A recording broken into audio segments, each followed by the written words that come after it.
Bismillahirrahmanirrahim. Assalamualaikum warahmatullahi wabarakatuh dan salam sejahtera. Perhatian kepada para hadirin, di sini terdapat beberapa pengumuman. Para hadirin diminta untuk membuka kamera semasa program berlangsung. Diminta para hadirin untuk memastikan mikrofon anda berada dalam keadaan mute senyap ataupun mute. Pelajar diminta untuk mengisi Google Form kehadiran yang telah diletakkan di ruangan chat box. Pelajar boleh menyoalkan sebarang soalan di ruangan chat box semasa program bagi tujuan sesi Q&A.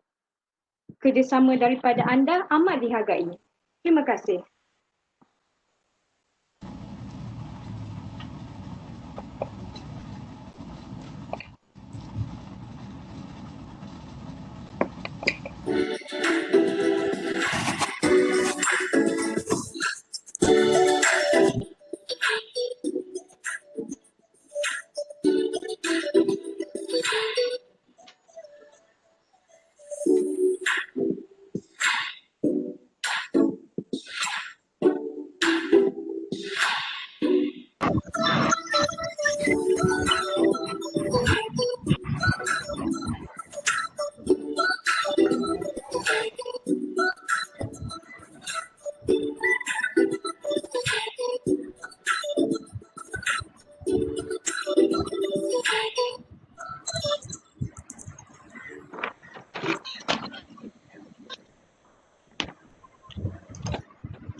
Kepekan kuada membeli bingka, burung merbak di pohon cemara.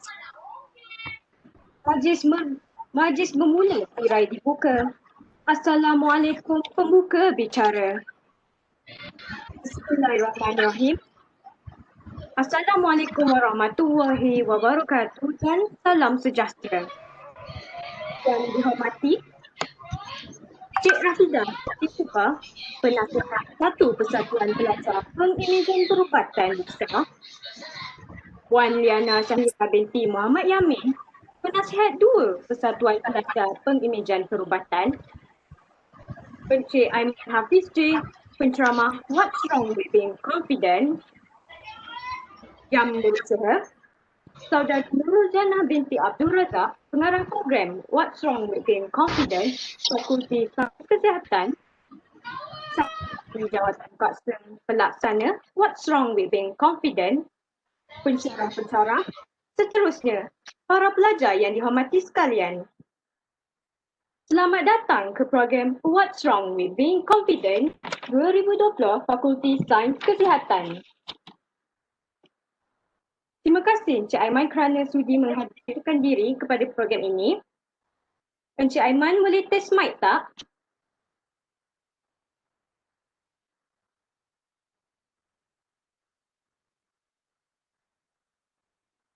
Hello, Assalamualaikum. Waalaikumsalam. semua. Salam.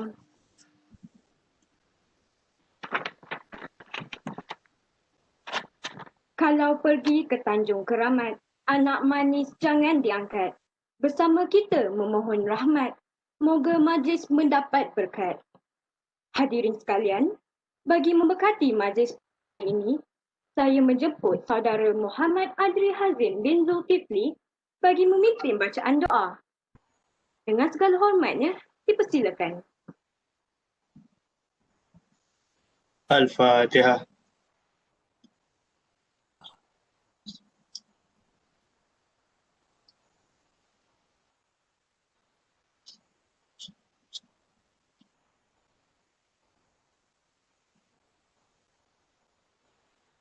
Bismillahirrahmanirrahim.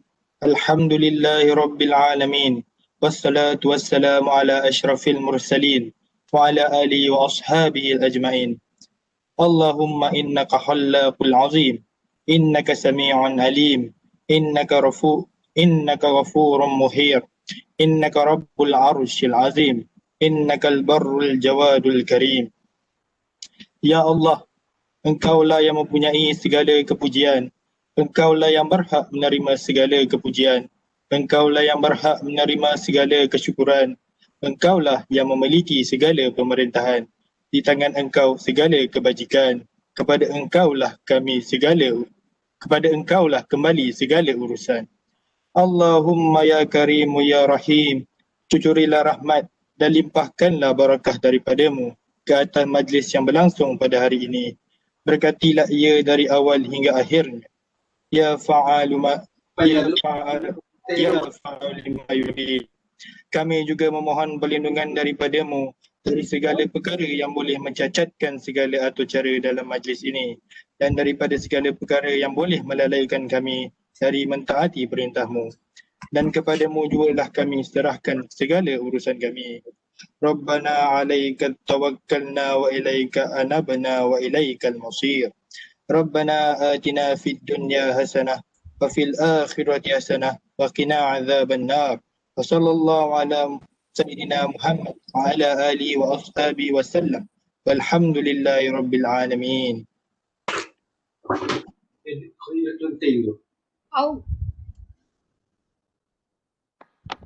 Amin, amin, ya Rabbal Alamin. Terima kasih diucapkan kepada saudara Muhammad Adri Hazim bin Zulkifli atas bacaan doa itu tadi. Sedikit peringatan mesra, pelajar diminta untuk mengisi Google Form kehadiran yang telah disediakan di ruangan chat box.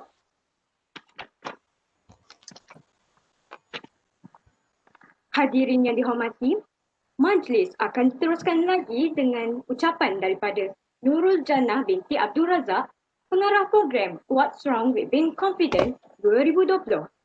Dengan itu, majlis menjemput saudari untuk menyampaikan sepatah dua kata.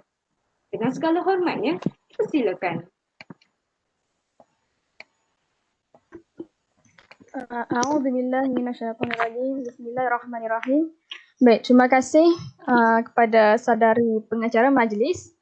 Baik, yang dihormati Cik Rafidah binti Supar, Penasihat 1 Persatuan Pelajar Pengimejan Perubatan. Yang dihormati Puan Liana Syahira binti Muhammad Yamin, Persatuan 2 Penasihat 2 Persatuan Pelajar Pengimejan Perubatan. Yang dihormati Encik Aiman Hafiz J, penceramah What's Wrong with Being Confident, yang berusaha Barisan Ahli Jawatan Kuasa What's Wrong with Being Confident, pensyarah-pensyarah serta para pelajar yang dihormati sekalian. Assalamualaikum warahmatullahi wabarakatuh dan salam sejahtera. Bersyukur kita kehadrat Ilahi kerana dengan limpah kurnianya dapat bersama-sama kita berkumpul dalam program What's Wrong with Being Confident. Saya mewakili pihak Persatuan Pelajar Pengimejan Perubatan merakamkan jutaan terima kasih kepada Encik Aiman Hafiz J kerana sudi menerima jemputan kami sebagai penceramah bagi program pada hari ini dan juga kepada pensyarah-pensyarah serta para pelajar Fakulti Sains Kesihatan kerana sudi menghadirkan diri bagi memeriahkan majlis ini. Untuk pengetahuan semua, program What's Wrong with Being Confident ini merupakan webinar kedua anjuran Persatuan Pelajar Pengimejan Perubatan sesi 2019-2020. Baik, hadirin yang dihormati sekalian, program What's Wrong with Being Confident dianjurkan adalah untuk membantu pelajar mengenal pasti tahap keyakinan diri. Di samping itu, program ini juga akan memberikan pendedahan kepada pelajar tentang cara mengekspresikan keyakinan yang tersembunyi dalam diri. Dalam masa yang sama, membantu meningkatkan keyakinan dalam diri pelajar pada waktu yang sama, pada waktu semasa dan juga pada masa akan datang. Hadirin yang dikasihi sekalian, saya mengambil kesempatan ini untuk mengucapkan jutaan terima kasih kepada Penasihat Persatuan Pelajar Pengimejan Perubatan, Cik Rafidah binti Supar dan juga Puan Liana Syahira Muhammad Yamin atas segala bantuan dan sokongan yang diberikan sepanjang tempoh pelaksanaan perjalanan program. tidak dilupakan juga kepada ahli jawatan kuasa What's Wrong with Being Confident. Saya ingin mengucapkan syabas dan terima kasih kerana bekerja keras, bertungkus lumus bagi menjayakan program ini meskipun terhimpit dengan tugasan-tugasan yang lain. Saya juga ingin merakamkan penghargaan dan ucapan terima kasih kepada semua pihak yang terlibat secara langsung dan juga secara tidak langsung kerana memberikan kerjasama serta menyumbang tenaga dalam menjayakan program ini.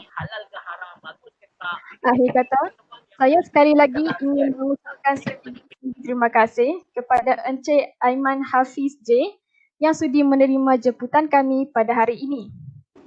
Harapan saya daripada program ini, semoga dapat melahirkan siswazah yang berketerampilan dan mempunyai keyakinan terhadap diri sendiri pada masa sekarang dan juga akan datang. Itu sahaja daripada saya. Sekian. Wassalamualaikum warahmatullahi wabarakatuh.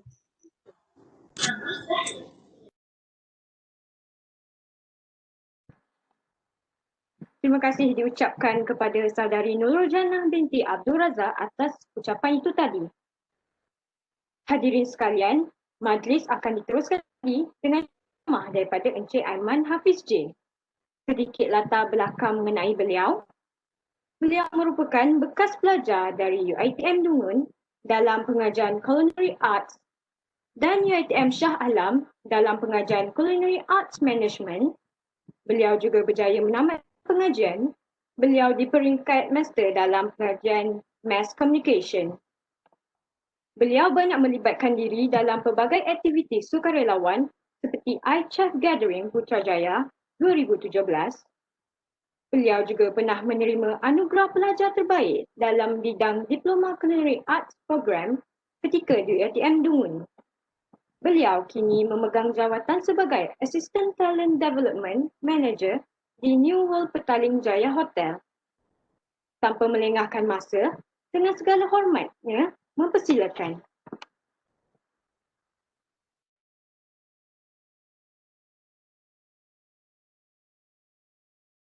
Assalamualaikum. Maaf tadi ada masalah teknikal sikit. Semua sihat ke? Alhamdulillah sihat. Sihat, Alhamdulillah. Okey. Saya tahu sekarang ni dah pukul 2.16. So selalunya bila time kelas ni semua dah Assalamualaikum, tidur semua kan dalam kelas. Saya pun student juga dulu. So sekarang ni before kita nak start, before we start our program kan, I prefer to have, can I have everyone's mic turned on please? I nak buat mantra sekejap. Kita buat mantra. Semua orang punya mic kalau boleh on semua. Kalau boleh tak? Boleh tak kita ada semua orang punya mic on? Boleh. Boleh. Boleh. Boleh. Okay, boleh semua boleh ya. Okay. Talking about confidence kan? Boleh yang tarik-tarik je. Boleh, okay tak. Okay, so I nak sebut mantra. Okay. Semua I nak everyone to say, okay? I'm confident, strong and successful. 3 kali. Okay, I want you guys to say dekat mic dekat hati and as confident as possible. Boleh tak? Boleh tak? Boleh. Alright. Okay, 1, 2, I am confident. I am confident. I'm strong. I am confident, strong and successful. And stronger and successful. Banyak. Maaflah kat situ dia ada banyak echo kan. Okay, so tak apa. So sekarang boleh turn off mic. Okay, boleh Alright, okay dengar semua Okay, so basically that benda tu, okay, later on I will share with you. Okay, this is actually bila you sebut the word confident, strong and successful, psychologically, alright, you will help yourself to be confident, strong and successful. Okay, because benda ni memang kalau if you believe lah, if you I think most of you would know about this lah. Alright, when you say positive things about yourself, towards yourself, you will have that positive vibes in you. Tau. So I want after this talk, okay, everyone, every morning before you wake up, I tahu you akan pegang your phone dulu, buka phone, tengok boyfriend message ke tak, any boyfriend message, girlfriend message. Okay, itu normal lah. Okay, and then tengok dulu YouTube, Instagram, Facebook kan. Okay, after that, go to a mirror. Alright, go to a mirror and then say these 3 words. Yeah, I'm confident, strong, and successful. Every morning 3 times. You say that. It will also help you to be more confident, strong, and successful in the future, because it's macam psychological. Because most of you are from medical field, so I believe that you know the psychological. When you say positive things will come to you. All right. So without further ado, as we promised, I'm going to share on basically about confidence. Yeah. Okay, sekejap I buka slide dulu. Sebab selalunya I ada my IT person on my side to actually assist me on the IT. Because lah kita ni zaman-zaman traditional, okay? Alright, so I prefer, because normally when I give talks, especially when it comes to confidence, I prefer to be in a physical class. But looking at the new norm nowadays, that we have to try to basically advance towards technology lah. So I am trying to do a webinar without my assistance of IT. So I buat sendiri, alright? So I even ada laptop double just to check what I'm looking for, alright? Okay, so my topic for today is basically confidence in our career and personality development. And thank you for Zafira for the just now our MC just now. Yeah. All right. So basically, we're going to talk more on career and personality development. How will it impact on your career and personality with confidence? Yeah. All right. So macam because normally time ni semua orang dah macam habis ngantuk-ngantuk macam tu kan. Kata dah kan. So tadi, so basically we're going to talk. I'm going to show you a video because my presentation there's a lot of videos inside, so that you guys be more interactive lah. Okay, there's a lot of videos. Bukan serious saja. I try to make it as funny as possible because I want you guys to be interactive lah. Alright, so this is a video. Boleh dengar tak? Right. No, I'm having a bit of a... Look at all the... Yeah. 10 minutes, the annual summit's supposed to take place. They've flown thousands of miles to get here and my translator hasn't flown. I need to find... Well, I can do that. Yeah, I did a TEFL in my gap year. Welcome back to London, ladies and gentlemen. This is Helen Marsh, who'll be our interpreter today. So, without further ado, let's address section 1.1, multinational profiteering for the financial year 2005-2006. Helen.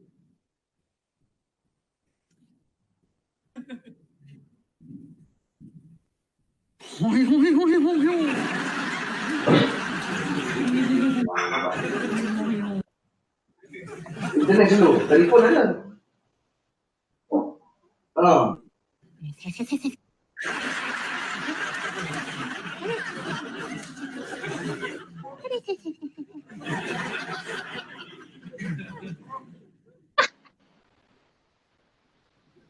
Pretty good. Pretty good.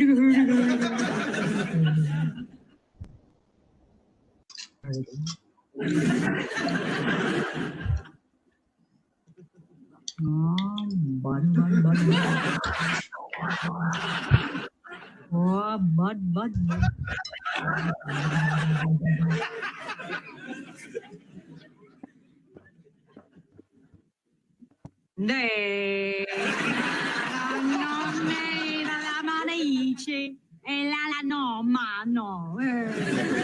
Cosa dici, vado.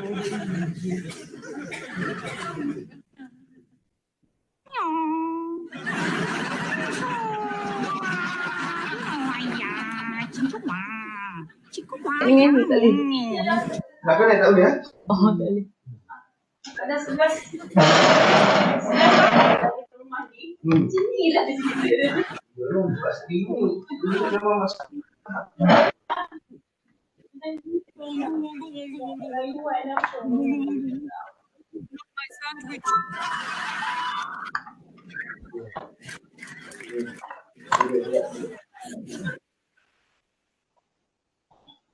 Alright, tadi you dah tengok video.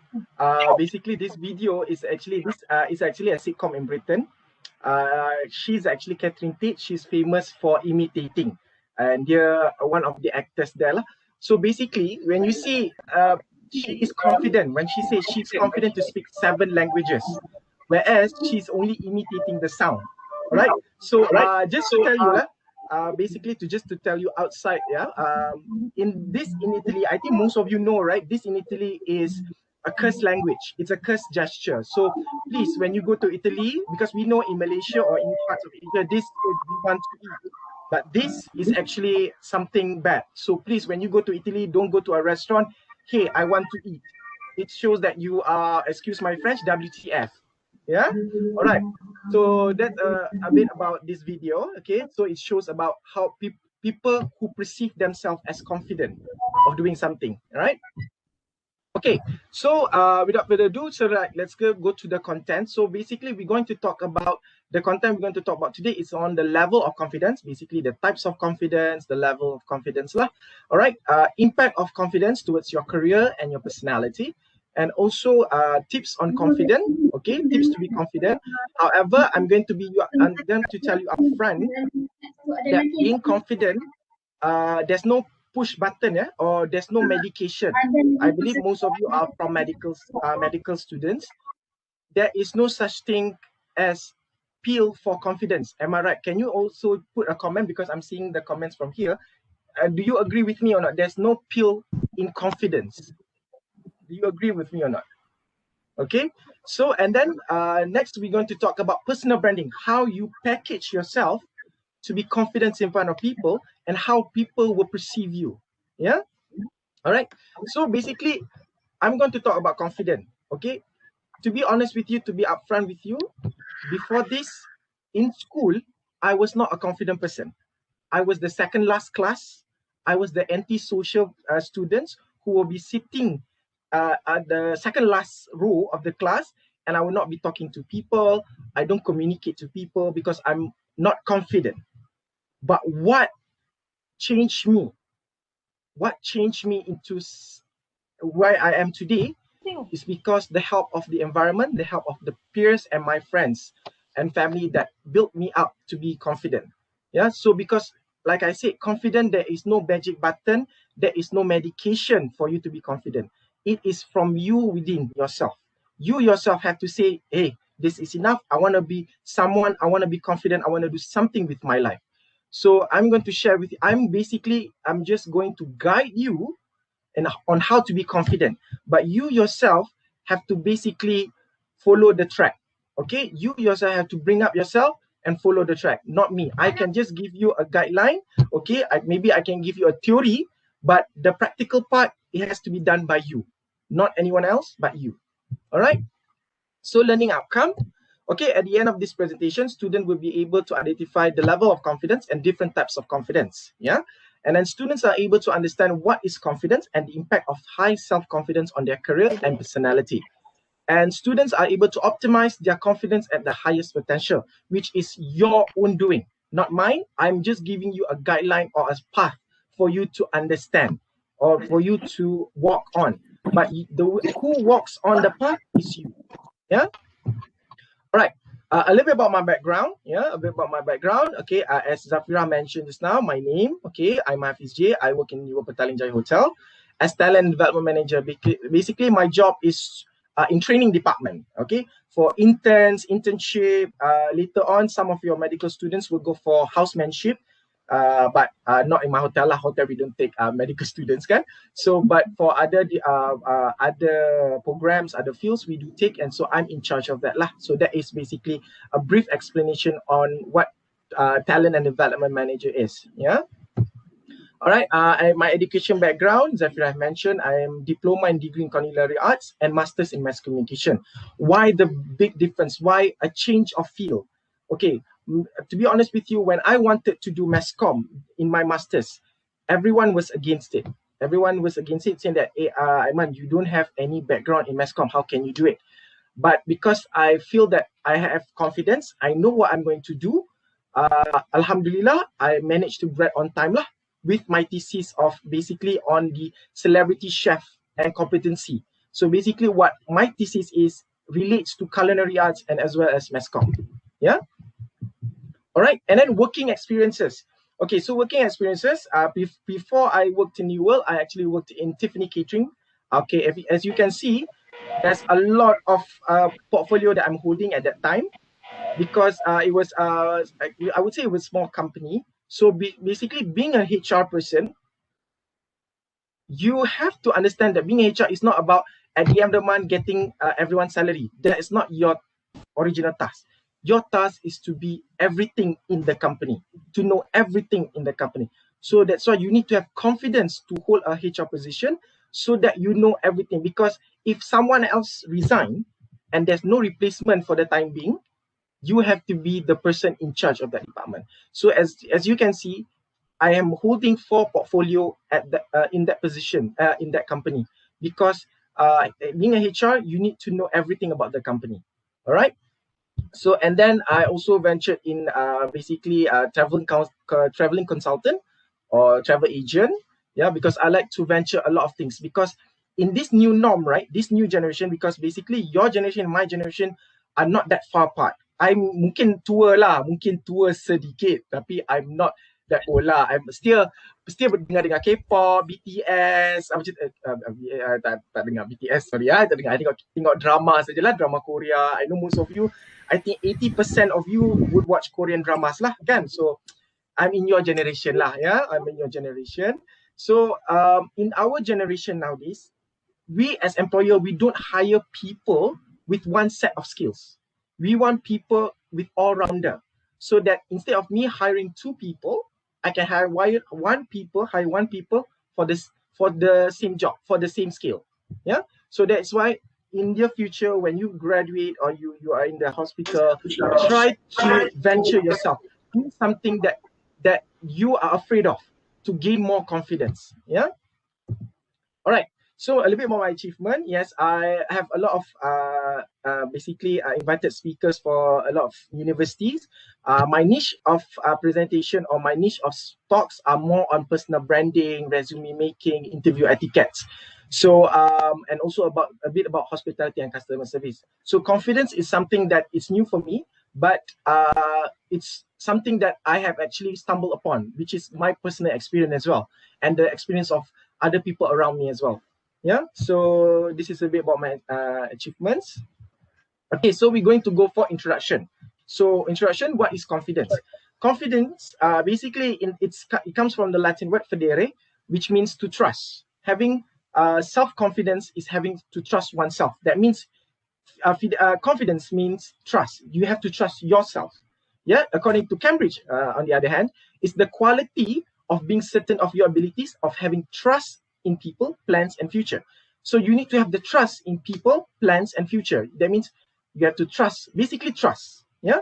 And then confidence is a state of clear-headed, either that a hypothesis, prediction is correct, that a chosen course of action is the best and most effective. That means you are confident. That's why you always say, people say, I'm confident this will work. I think this will work. That's why confidence meaning trust. Yeah, in other words. So you need to trust yourself. So what's wrong being confident? You need to trust yourself. If you don't trust yourself, who else? All right. So confidence, how to get confidence, how to be confident.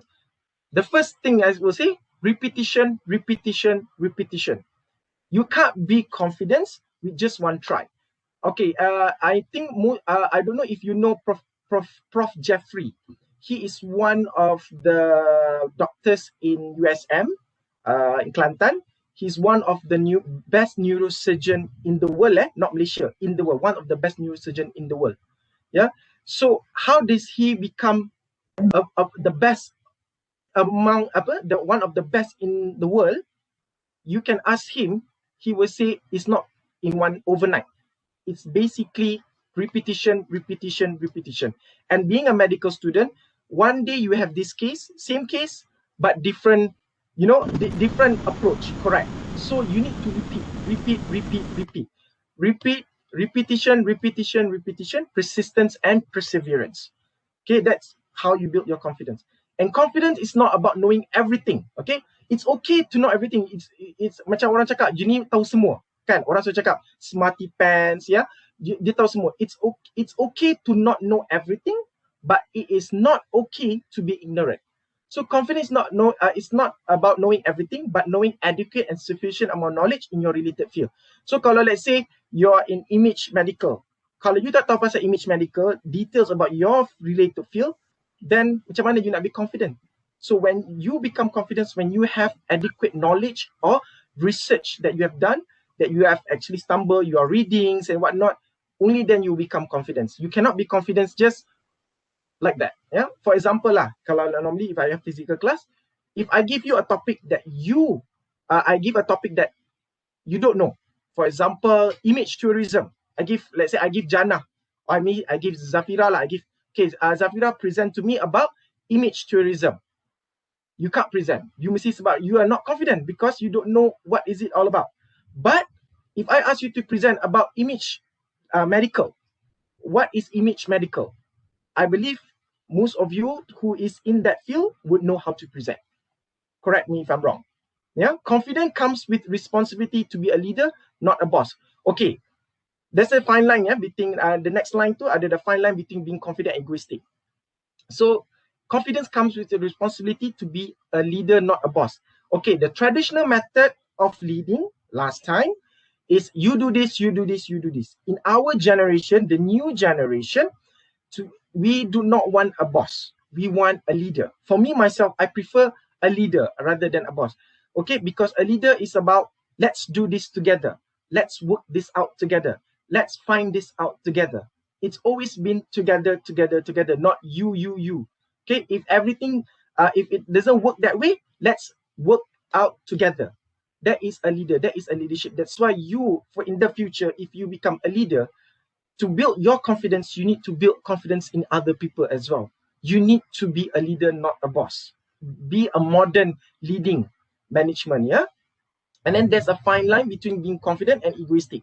Okay, later I'm going to tell you a person that is egoistic. I think you know who he is. I think most of us know already who he is.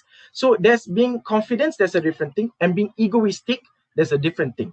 Yeah. So with confidence, you're able to live up to your highest potential. Yes. Because when you're confident, you trust yourself, you know you can do it.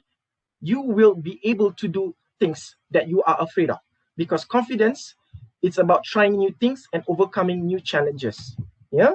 So if you're not ready to overcome certain people, you pernah dengar kan bila you nak suruh ask that person to try new things.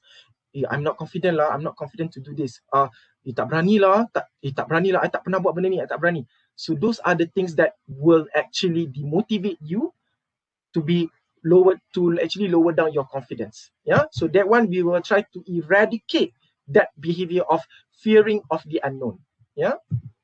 Okay. So we're going to talk about level of confidence. Okay. So level confidence. Okay. We have low confidence, high confidence, and overconfidence. Okay. So you see low confidence, I will not put a picture lah because that is actually just a picture. Okay. We go for overconfident. Do you know this person or not? I think most of you know, right? Tahu kan semua kan? Yeah. Yeah, semua tahu kan? This is Mr. Not our, sorry, minta maaf, not our, but US 45 president lah. Do you think he's an overconfident person? Okay, if you think he's an overconfident person, if you don't think he's overconfident, watch his press conference. You see how overconfident he is. Okay, overconfident is not a good thing. I'm saying upfront, overconfident is not a good thing because you see how he acts in the press conference. When someone asks him about something that he had done, how he replied, "You are fake news. You are fake news. I don't want to talk to you. I don't want to ask question from. I don't want to answer any question from you." And he even said that because of this pandemic, with his confidence, he said, COVID-19 will miraculously go away in April. During the summer, in April, will go away. Which is it going away now? How many death tolls there in US? more than 200 plus death tolls in US because of his overconfidence and incompetency, okay, to deal with the pandemic. All right, and then high confidence. High confidence, this is one of the senator in the US. Her name is Alexandra Cortez. Okay, if you watch her debates, I want to say debates, her conferences, it's very interesting in how she bring herself up and how she fight for certain rights. Yeah. So if you have the time, go to YouTube, find Alexandra Cortez. Yeah, she's a very good. I actually look up to her when I watch her videos and whatnot. She's a very confident and very charismatic person lah. Yeah. So low confidence is basically someone who has no low confidence, but low confidence can be dealt with. Overconfidence, hard to deal with. Yeah. All right. So this is another video. I'm going to show you what's the difference between confident and cocky or egoistic. Being a confident person is one of the best traits that you could have in your life, but being a cocky person is one of the worst traits that you can have in your life. And there is a fine line between being cocky and being confident. And in this video, we're going to discuss the difference between these two traits. Confidence comes from a very authentic and whole place. Cockiness is not authentic, and it's based in insecurity. It's more about making other people think that you're confident as opposed to actually just being confident, which is why cocky people tend to talk a lot. A common trait that a lot of cocky people exhibit is being overly loud in certain social situations. When someone disagrees with a cocky person, they will try and overpower and intimidate them by being loud, with the hopes that the other person will simply submit to them. The reason why this happens is because the cocky person is not comfortable with the idea of being wrong, and they are not open to new ideas. Because of this mindset, it's very difficult for a cocky person to grow and learn. Also, cocky people tend to make more mistakes, and they will start getting a little sloppy because of their overconfidence and lack of humility. Another very common trait of cocky people is not giving other people the credit they deserve. When a confident and humble person accepts an award, they will almost always acknowledge the people that helped them get there. A great example of a very arrogant person is Kanye West. If you have ever watched him accept an award, you will see that he takes all of the credit and he never acknowledges anyone else. This is because he wants everybody else to think that he did everything himself. Confident people do not have an inflated view of themselves. In fact, they will feel bad if they didn't acknowledge the people that helped them reach their goal. Another big difference between being cocky and confidence is that cocky people never like to acknowledge their weaknesses. A great example of this is when a cocky person is incorrect about something. They will tell themselves stories rationalizing why they thought the way they did.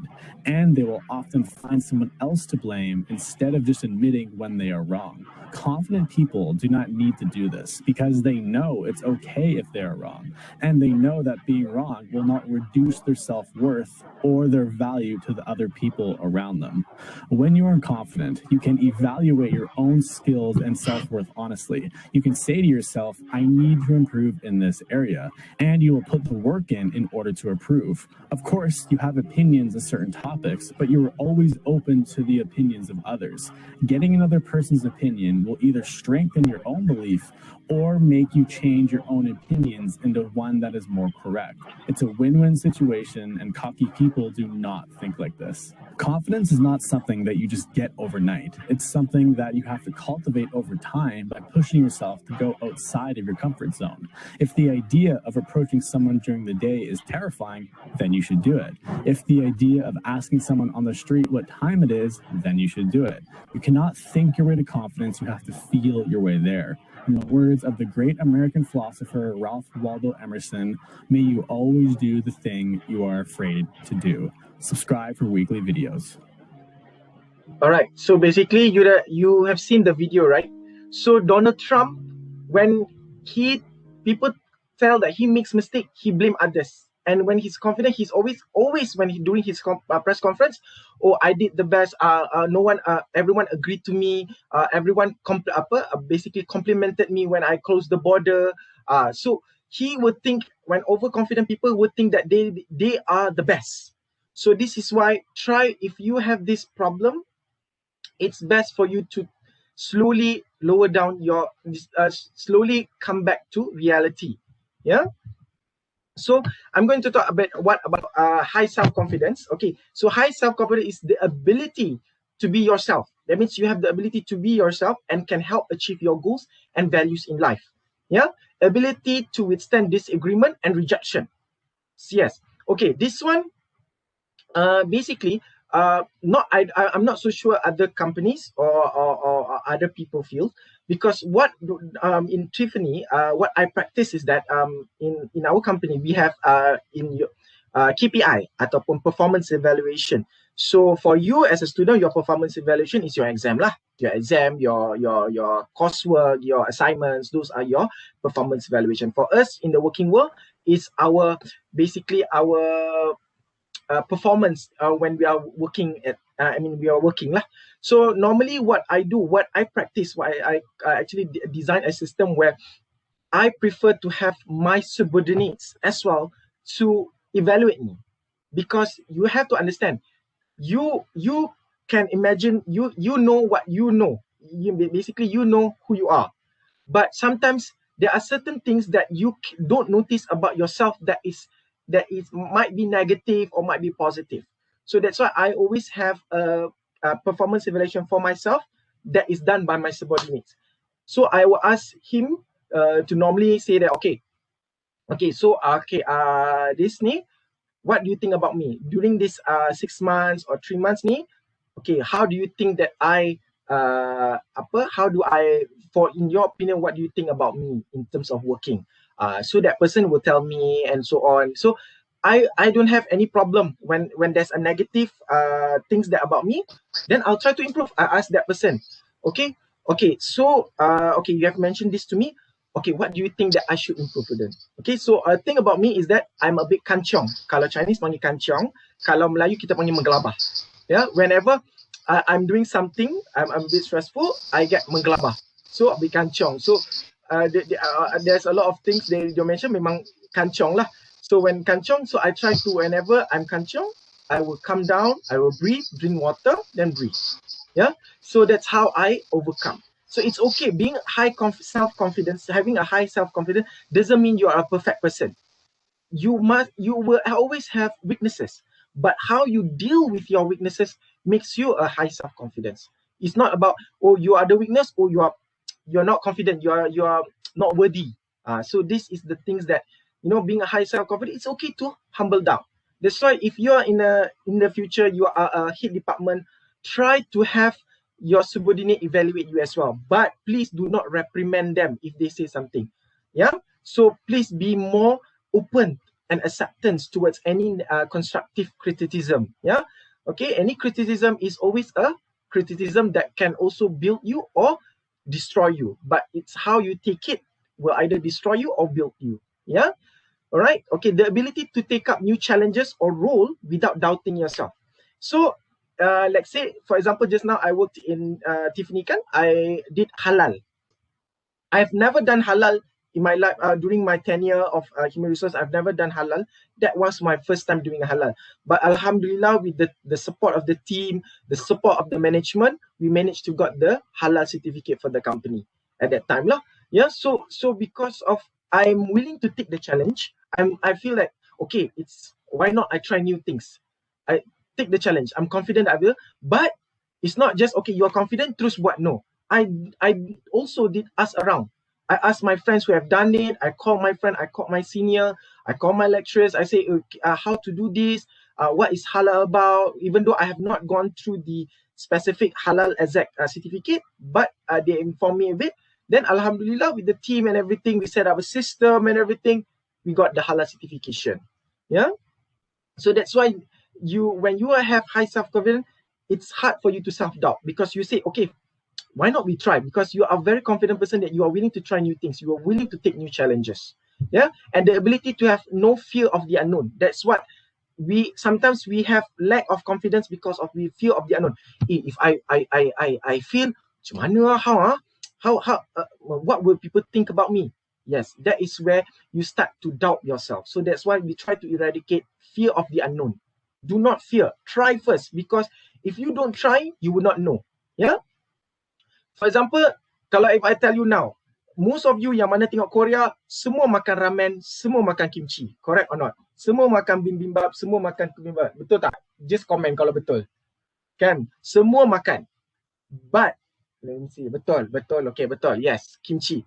Tapi in your background, in our Malaysian background, is kimchi part of our diet or not? Is it part of our diet or not? No kan? No. But why did you willing to try? Why did you like it? Because you try it. So that goes same with confidence. If you don't try it, you will not know whether you like it or not. Okay, so that's why have self-confidence also have the ability to have positive thinking and optimistic. Why? Because you're optimistic, because you're confident and you have this positive thinking. Okay, positive thinking is not about okay, kita boleh buat. No. Positive thinking comes with plan as well. So that means you need to plan yourself out. So you need to research. That's why I said you need to research. You need to research. You need to study. So you need to understand what is it before you even venture into it. So take up the position and also study it. So only then you will have the positive thinking and optimistic. Yeah. And then the ability to be charismatic personality around strangers. Yes. Like a classic example, me. I was not a person who would go out and give a talk to people in school. No, I would not even. I will be at the last class. Even cikgu tanya soalan, I will never answer because I'm afraid of going in front and I'm afraid of being wrong. So I prefer to be at the back of the class and sit. But where I am today is because of the people around me that supported me, that helped me build my character, and the friends I had in university who actually built up my character. Yeah. All right. So now we're going to low self-confidence. So low self-confidence, sometimes you will feel constant anxiety and anxious, which slowly may cause depression. Yes, when you self-doubt, automatically you become negative. You'll be negative. Oh, I can't do this. I'm not strong. I'm not successful. I'm not beautiful. Oh, I tak pandai lah buat benda ni. I tak pandai. So when this ayat, I tak pandai, 100 kali you cakap you tak pandai, memang insyaAllah memang you tak pandai. So that's why it's always nice to have, it's always good to have, I can do it. InsyaAllah, you can do it. Yeah, so this is low self-confidence, may cause depression. Yeah, it may cause depression. I think most of you medical students pun tahu that this can cause depression. Yeah, okay, because when you self-doubt, you negative, you start being negative, you start having all these negative thoughts. Yeah, so this is where it becomes basically it becomes a problem lah. Yeah, all right. If you will have self-doubt and unable to progress, yes, because you are not willing to take up new challenges. You are so comfortable with what you are doing that you don't want to take up new challenges. That is where you are stuck at where you are. So that's why you will never progress, because you are not willing to try new things, not willing to take up new challenges. Okay, always having fear of the unknown, which distort your development. Yes, correct, because you takut lah, tak mau buat lah. Oh, I tak mau buat lah, I takut lah. So you will never develop yourself. Developing people pleaser. Okay, developing people pleaser attitude ni, macam how do you put this? Yeah, you know that what that person is doing is wrong during a meeting, especially in discussion, like in a meeting, especially you when you are in the working world. Okay, you know, especially when nanti most of you are yang medical student kan, you will have roundings kan, you will have roundings and check and clerking and whatnot. So whenever you have a presentation of a patient punya diagnosis apa semua, and you know that person diagnosed the wrong thing, but you are afraid to tell that person that that is a wrong diagnosis because you takut you kena marah, or you takut you have inferior. Okay, because you have self-doubt in yourself, low self-confidence. So at the end of the day, you become a people pleaser. Oh, betul lah, and which will reflect back on your credibility lah in the future. So you need to voice out certain things. If you feel that if you have completely done your research, that you know that what that person diagnosed is wrong and could lead to certain negative effect, then you have to voice out. Try to voice out, but in a diplomatic manner. Then nanti I will share to you lah how to be a diplomatic person. Okay, the inability to motivate oneself. Yes, you don't have the inability. You tak ada ability to motivate yourself. your thought is always, I'm not good, I'm not good, I'm not good. I'm not good enough, I'm not good enough. Yeah? All right? And then having an imposter syndrome. I think most of you medical pun mesti tahu kan imposter syndrome ni. You know or not? The imposter syndrome. You know? All right? So yes, imposter syndrome. Okay. Let me tell you this. How many of you, I think I can bet you lah, I rasa, more than 50% of you play the game Among Us. You main tak? Cakap yes. Okay, semua main. I tengok situ ada true, yes, true. Among Us. Okay. The game is, for those yang tak tahu, the game is actually to find out who's the imposter. There's a group of people, you need to find out who's the imposter. The imposter have the ability to kill people. Alright, so this is the fun part about imposter syndrome is that, kalau you main, if you play that game, you notice tak, if you're the imposter, you start to be very quiet. You start to be macam, okay, diam je. Buat kerja pun senyap, tak buat kerja clean je. Tutup lampu, and then go find that person, bunuh. Then you buat tak tahu, you lari, and then bila orang tanya you, I tak tahu. Tapi if you're not the imposter, you tengok beza orang. Kalau dia tak imposter, dia akan voice out, mana ada, aku tak buat lah, aku kat sini, dia confident. So when you're an imposter, you tend to be okay. Macam diam, because you tak nak attention towards yourself, because you don't want that attention. You just nak macam okay, keep it low, buat macam biasa je. So basically that is how. Tapi for those yang main game ni, it's macam mentally challenged, bukan psychologically ni, kalau dia pandai psycho orang. Even dia, because my cousin dia work in medical kan, so dia memang dia pandai main game ni, because even he's not the imposter, dia akan loud. Even when he's the imposter, dia akan loud. So people kadang-kadang macam confused, are you the imposter or not? Macam kita orang pun macam tak confident. So if you are good at doing imposter, then that's good. It's a good game for you. Actually, for those yang tak main, you should try play this game, and you know what I mean. You have to be very macam pandai berlakon lah. We say pandai berlakon sikit. Yeah? Alright. So this is another video about imposter syndrome. Kalau you nak have more details on imposter syndrome.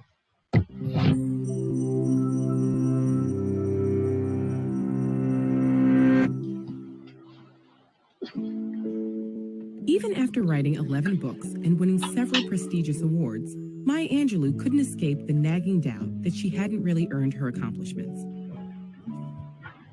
Albert Einstein experienced something similar. He described himself as an involuntary swindler whose work didn't deserve as much attention as it had received. Accomplishments at the level of Angelou's or Einstein's are rare, but their feeling of fraudulence is extremely common. Why can't so many of us shake feelings that we haven't earned our accomplishments, or that our ideas and skills aren't worthy of others' attention? Psychologist Pauline Rose Clance was the first to study this unwarranted sense of insecurity. In her work as a therapist, she noticed many of her undergraduate patients shared a concern. Though they had high grades, they didn't believe they deserved their spots at the university. Some even believed their acceptance had been an admissions error. While Clance knew these fears were unfounded, she could also remember feeling the exact same way in graduate school. She and her patients experienced something that goes by a number of names: imposter phenomenon, imposter experience, and imposter syndrome. Together with colleague Suzanne Imes, Clance first studied imposterism in female college students and faculty. Their work established pervasive feelings of fraudulence in this group.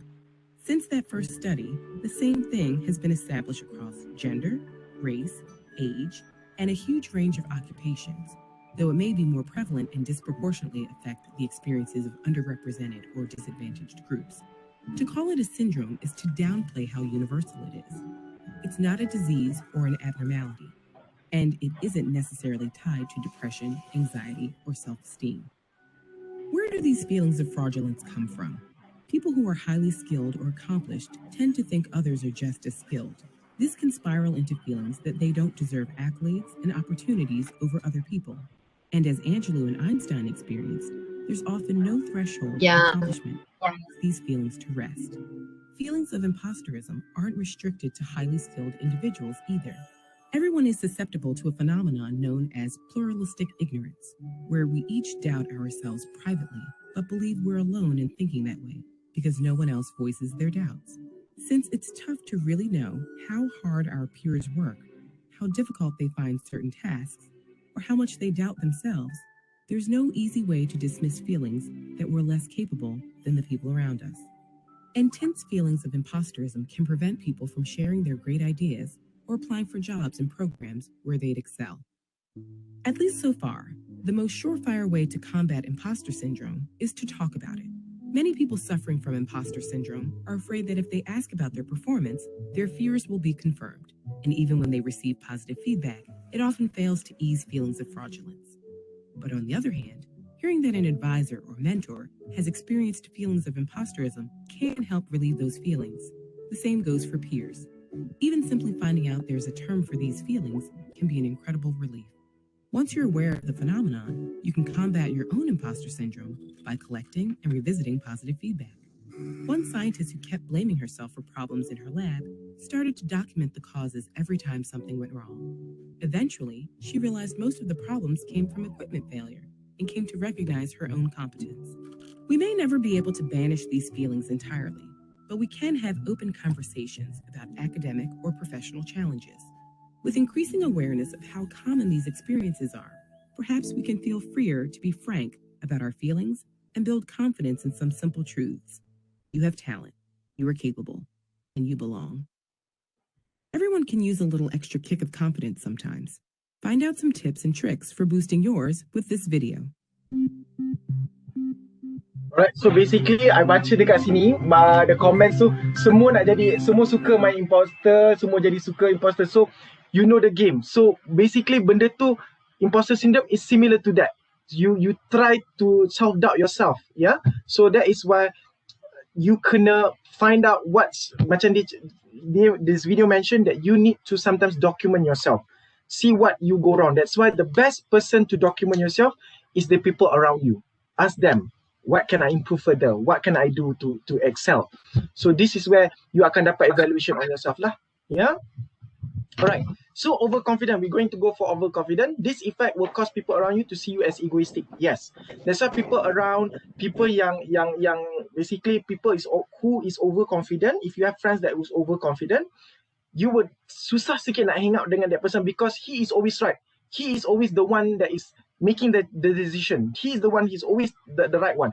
In company pun akan ada. So far, Alhamdulillah, I work in a company, tak pernah lagi lah dapat orang yang macam ni. So normally, we still have things, we can still talk about it lah. But in the future, maybe you can jumpa orang macam ni yang overconfident, yang try to subdue you. So this overconfident people, sometimes people tak akan main dengan dia because at the end of the day, you akan fikir, you will think this way. If whatever opinions I see to him or her, he will say that his opinion is always right. So might as well I just keep quiet. I don't wanna be friends with you. So this is where you start losing friends lah. Yeah, people have trouble approaching you. Yes, because people are asking for opinion, but you are dominating them. This is overconfident people lah. Make cloud your judgment in decision making. Yes, because when you are overconfident, you don't take other people's opinion. That's the problem, because you cannot take other people's opinion because you feel that other people's opinion is not right. You are always right. So that is the problem when you make decision making lah, especially when people giving advice or opinion, you don't want to listen. That make cloud your judgment lah, especially in decision making. Okay, and make you look dumb, but because having the thought of you are always right. For example, I give you examples, but paling dekat is Donald Trump lah. Is it right that as a medical student to cucuk Clorox dalam badan to remove your COVID-19? Cucuk bleach, betul ke? Can lah? Can or not? Ada no, exactly. And what did he say? You know, I bukan medical student pun atau Clorox tu kalau you bau pun it's very painful. What else cucuk dalam? It's very corrosive. Then you want to cucuk Clorox, the detergent, there's no FDA approved in your body. You see how dumb sometimes when people overconfident make decision. And when people question him, he said what? He was being sarcastic. Do you have, as a president of a country, do you want to talk sarcastic during a pandemic conference and giving people that kind of basically advice? No, right? Okay, just say Nazirah said your body will also die. Yes, your body will also die because you cucuk corrosive the whole body. Yeah. Alright, so this is another video. Yes, like I say, I memang kaya dengan video. So because I want to make you tak nak tidur, because I tahu sekarang ni pukul apa? Now it's 3 o'clock. Yeah, so I want to make sure that you tak tidur. Okay, so this is a video, movie from Johnny English. I think most of you tahu kok Johnny English, Mr. Bean. Mr. Bean, yes, Mr. Bean there. Alright, sebut. Alright. You see, when you're confident, you make a full order.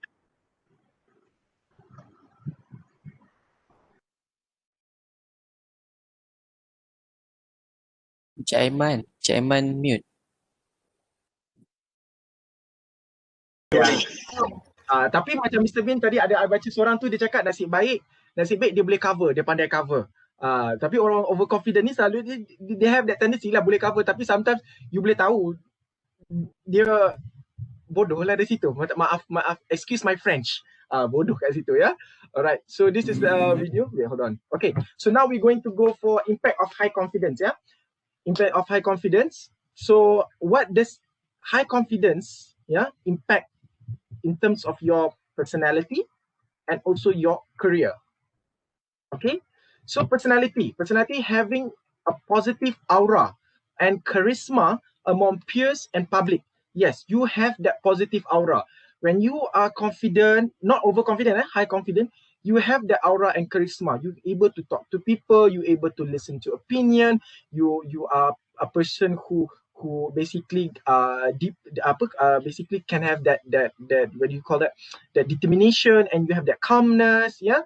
All right, and approachable personality with peers and public. Yes, because when you are confident, you have that approachable charisma tau. People that willing to go to you, to cakap dengan you, yeah, having a positive attitude in every situation when dealing with difficult tasks. Yes, when you are high confidence, you tak cepat melenting or you tak cepat mengamuk, because you know things can go out of hand, but how you deal with it, how you take back the situation, differentiate you lah, yeah. And well-planned, organized behavior during handling challenges or new environment. Yes, because there's a saying, if you fail to plan, you are planning to fail. Please remind that, because when you are confident because you already plan everything. Okay, for example lah, for mesti Jana, Zafira, Shaza, Adri, Afiq, when you are the team kan, when you plan this event, confirm you dah ada planning. Adakah you macam you kita nak buat event hari ni, alright, kita panggil orang ni, ada tak? Tak ada kan? So you guys would definitely plan. Okay, who do this? Okay, if technical happens, what should we need? So when you have that planning kan, you are more, that's why you become confident of that situation or that event, because you already have plans in place. In case of certain things does not go your way, you already have plan A, plan B, plan C, plan D. That's why it's good to always have a few steps ahead. Okay, how to have this behavior is that is basically risk management lah. So but for you, right, for you students, kalau you, let's say like you in a job, so always have the tendency of, if I do this, write it down. If I do this, what is the cost? Okay, what is the effect? What could be done? Have this, macam the Apple tree, the mind maps. Have that, so that when you have the things in place, so if this situation jadi, okay, kita boleh reverse ke this situation, so that you be more organized, more confident, nampak macam menarik kat situ, yeah. Alright, so next, in terms of career, okay, decision making in work tasks. So when you are confident, you are willing to take up challenges, you can make decision. You can make, because you are confident. You have done your research, you have done your homework, you have done everything, the backlogs for you to present in front and to make decision. You know, okay, kalau I make this decision, this will happen. Okay, if this happen, what can I? What is the remedy? What is the remedy? Especially when it comes to medical fields, correct? Medical fields, you akan tengok what is the cause, what is the effect, what is the solution, what is the prevention. Okay, so these are the things that you need to be prepared. That's why when you need to be confident, you need to have a well-planned and well-researched and knowledge in terms of what you are doing. You tak boleh, orang kata balik bayar membuta, masuk macam tu je. When you masuk macam tu, itulah you tak confident, you jadi macam cacang berbah. So that's why you need to plan. You need to make decisions. Yeah, ability to take up new roles and ad hoc roles. Yes, because you dah ada confidence. Okay, you are able to, you have the confidence, so you're able to take up new roles and ad hoc roles. So that's why when you constantly take up new roles or update new challenges, you are more likely to be more confident to taking up a new role in the future. Because macam I cakap pasal kimchi lah, you tak tahu masa dulu kalau you tengok bau kimchi pun you dah macam tak boleh bau. I dulu mula-mula I pun tak boleh bau kimchi. I macam tak boleh. Makan satu pun macam tak boleh. Tapi sekarang ni kalau makan ramen tak ada kimchi, bukan Korea lah. Kena ada apa, the chopstick besi, kena ada sudu besi, baru nampak macam filem-filem Korea kan. Macam makan ramen, oh mas kita, oh berserikat cica, macam tu. Kena ada benda-benda tu. So bila you makan, betul kan, kalau tengok cerita Korea kan mesti dia makan, bila makan dia punya ramen, saya cinta, okay, macam tu. So you have that too. Confident. You dah pernah makan kimchi. So this this applies to your working environment or career. Yeah, so you need to be willing to take risk. Yeah, less fear of the unknown. So bila you dah selalu ambil task, you ambil job, you ambil task and whatnot, you have less fear of the unknown. Oh, okay lah, I take this task lah, I think should be okay kot, boleh kot, because dah biasa buat. So macam because when you're used to it, you just macam make it as a macam okay, boleh je buat. So that's why in New World also now I'm also handling the halal part. Okay, but I'm not the halal person in charge, but I'm the halal coordinator. Because why? Because I've done it, so I'm more confident to do it now. I have my halal exec, but I'm also assisting her lah. So normally I'm the one yang we both lah normally yang akan set up interviews and meetings and whatnot lah. Yeah. Alright. So and easier to ladder up to higher position. Because why? When you create events, for example, like Jana, Zafira, Shaza, they create this event kan? They create this event. Then let's say lah, contoh lah, I ada hospital tiba-tiba Jana datang apply kat I. Oh, I have done this event with this person. It was a successful event. It was very good, everything. Then easier for me to hire you. So and easier for me to, because when you have the attention, when you are noticed by people up, it's easier for you to climb up. Because you have people akan cakap, oh, who did this thing? Oh, Afiq did it. Oh, Adri did it. Oh, okay. So the next thing people will say, okay, can you call Afiq to do this one? Or can you call Adri to do this one? So these are the things, when you are confident, the people around you will see. And when they see you, it's easier for you to ladder up. And it's easier for your career development to move up. Ya, tapi dia ada beza from kipas dengan confidence jangan you pula pergi kipas boss you. No, it doesn't work that way. Okay, please, kipas is not. You tunjuk your credibility from what you are doing, your work. Bukan LLB, kita panggil look like busy. Kat office kita orang selalu panggil LLB lah, look like busy. Caca busy kan. Tapi padahal Facebook daripada pukul 9 sampai pukul 12. Lepas tu pukul lunch, lepas tu pukul 2 baru nak tegege buat kerja, buat tu. Itu yang macam look like busy, LLB. Alamak, bos panggil aja. So that's why try to be try to do your job as confident as possible and prove to people from your job, not from what you say. Okay? Alright? Jangan jadi NATO, no action, say only, no action, NATO, no action, talk only. So those are the things that you kena avoid lah, yeah. Alright, tips on being confident. Okay, macam I cakap tadi upfront, tak ada medicine, drugs, buku adalah untuk teori, for theory only.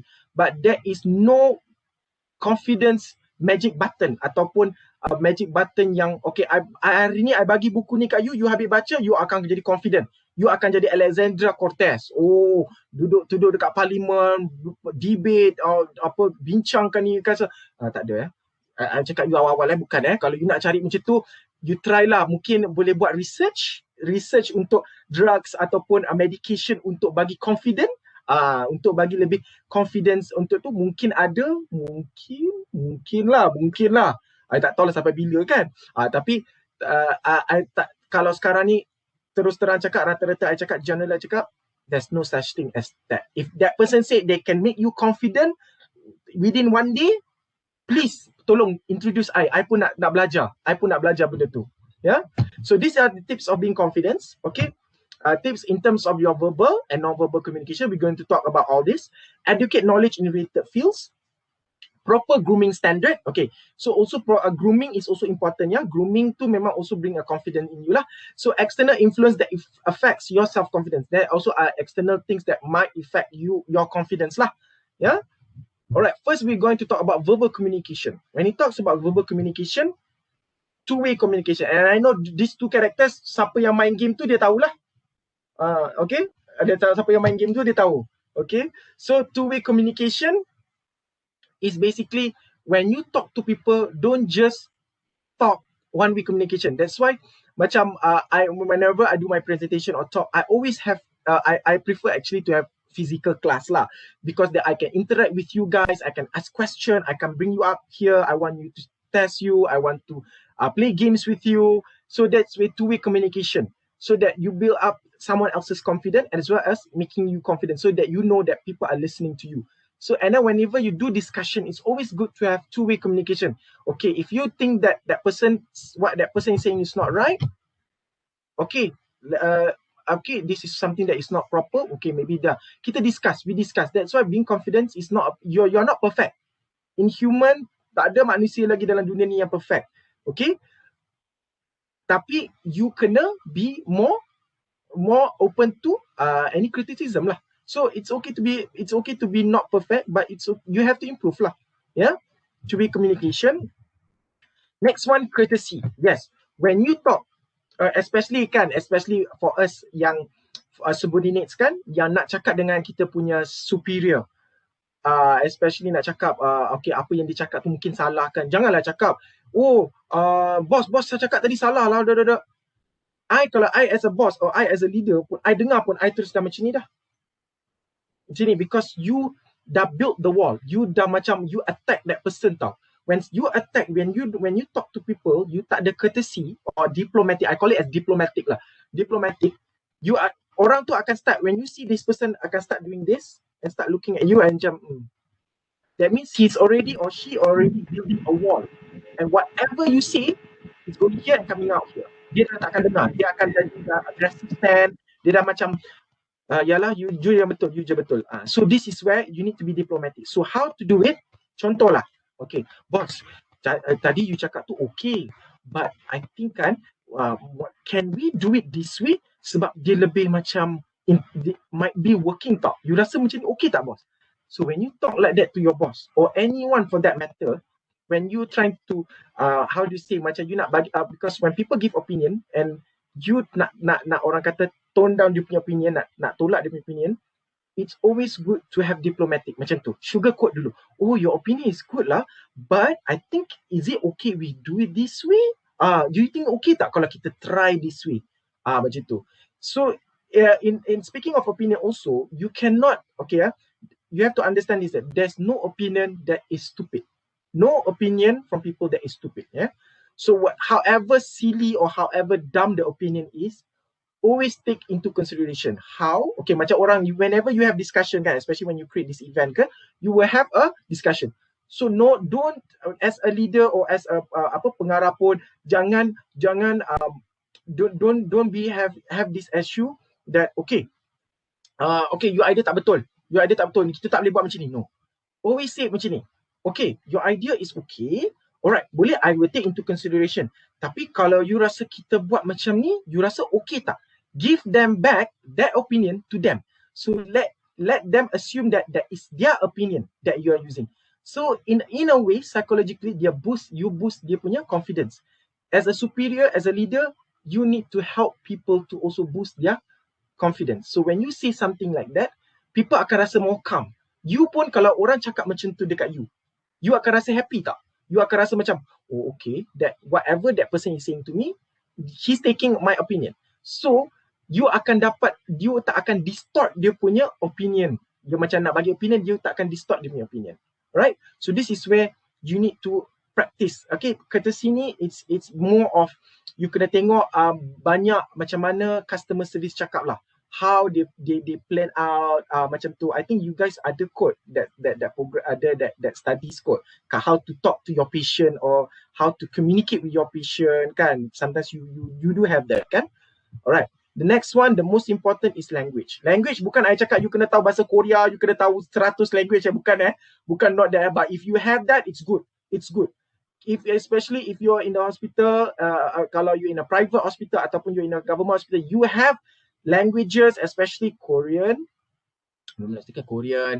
French, Spanish, French tak sangatlah kot, macam Korean. You have more languages that you can speak. It's good. Why? Because if let's say you in your working life, confirm you akan jumpa outpatient, external foreign patient ataupun international patient.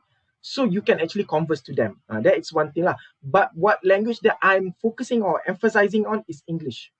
I'm sorry to say, banyak candidate yang interview dengan I, when they cannot speak English, tak kisah your English grammar terabur. Tak kisah, because English is not our mother tongue or it's not our national language, but it's our international language. Our national language is bahasa. Yes, we need to speak bahasa, but English is also important. Why? Because it's an internationally known business language. Because nanti as you ladder up, you don't meet people from Malaysia only tau. You will meet people international. And if you can't speak English, bila you present your case or your diagnose of that patient, macam mana? If you can't speak English, you pun gagap-gagap, you will slowly jatuh you punya confidence. And when you present to the patient tu pun tengok kat you macam, I'm not confident with this doctor. So that's why it's important to have English. Please brush up on your English. Tak kisah you grammar you tak betul, it's okay. At least you are willing to try. That's why when I interview candidate, kalau dia willing to cakap English, even with broken, I will hire. Why? Because I see that you are a person who is willing to try even though you don't know. That is the psychological kat situ. You willing to speak English even though you are not confident in English. Tak apa, we will teach you slowly. Because English pun, I bukannya dulu terror English, but I slowly communicate. I communicate. Then you will improve yourself in terms of English. Yeah, so because English is very important and you have to practice. Tak kisahlah orang cakap Amerika ke, speak in English. Speak in English because you need to train yourself in the new world, in the business world. Business world, you will have a lot of English in the future. Yeah, because and as you ladder up, if you get promoted, kan, you meet people from other parts of the country. For example, you are the doctors conference, international doctors conference. Then you're gonna meet people with other country. Then macam mana kalau if you don't know how to speak English? So please try to improve your English. Communicate in English because I know UiTM. Your presentation, everything is in English, kan? If I'm not mistaken, everything is in English, isn't it? Kan? So you need to. Okay, sorry. So you need to speak in English. So please try to improve your English. All right. The non-verbal is basically your body language. So basically, your body posture. Your body posture tu must be proper lah. So that means macam kalau contoh yang tengok dari sini kan, mesti macam ni. Jangan macam ni. This one meaning to say you have low confidence lah, inferior. Jangan macam ni. And if you perasan, Donald Trump macam mana dia diri? Macam mana dia stand? It's always like that. It's always dada depan. That means it shows that you're overconfident. You are very ego sikit. Dia akan macam dada dia ke depan. Yeah? So and then body language. Body language is also important. Body language, for example, your macam kalau orang macam ni, kalau you tengok orang dah duduk macam ni, that means they are not listening to you already. Maybe dia dah somewhere else, okay? So kalau macam body language, more of your body language. This one you have to learn lah. So kalau orang macam ni, that body language. Open hand posture. So selalu when you speak, it's always your hand must be open. Okay, I notice tak tahulah, selalunya I tengok movie lah kan, sebab I like to watch movies on careers, macam on doctors kan. I don't know whether you guys always do this or not. When you have your laptop on, when you macam ni, betul tak? Your hand in your pocket, correct or not? You can letak dalam pocket you and then cakap dengan patient ke apa ke, mana yang dah pernah patient ataupun masa presentation ada tak buat macam ni? Pakai laptop. Ada tak? So try to remove your hand from your lab coat. Okay, try to present with tangan tu macam jangan macam ni, macam ada gesture so that people will see that that is a sign of confidence lah. Yeah. Facial expression. Yes, facial expression very important, especially when you're in the medical. Imagine you are telling your patient that that person having a disease, kan? Okay, and that person have 3 months times to live. Takkan you cakap dengan the patient, I'm sorry sir, you are being diagnosed with a very serious disease and I think you have 3 months to live. I'm so sorry to say that. Macam tu. You rasa kalau you sebagai patient, doktor you cakap macam tu, what will you do? What will you do? You akan macam, am I gonna die or am I gonna live? I'm confused right now. Okay, so your facial expression have to be, you have to play with the patient. For example, you need to have empathy and sympathy lah. Empathy is putting yourself in that person's shoe, and sympathy is feeling sorry. So you need to have empathy. That means when you talk about someone having a disease, okay, be happy. You have someone in the disease, not be happy. You have to be a bit sad lah. Okay, when someone is pregnant, be happy. Takkan you bila orang tu you dapat tahu pregnant, Encik dah 3 bulan pregnant. Kalau I dengar pun, pregnant tu benda salah ke benda betul? Macam tu. So these are the things that you need to try to, how to improve your facial expression is by talking to the mirror. Okay, I pun sekarang, until now, I still practice talking to the mirror because I want to see my facial expression. Because sometimes when we speak, we don't know our facial expression.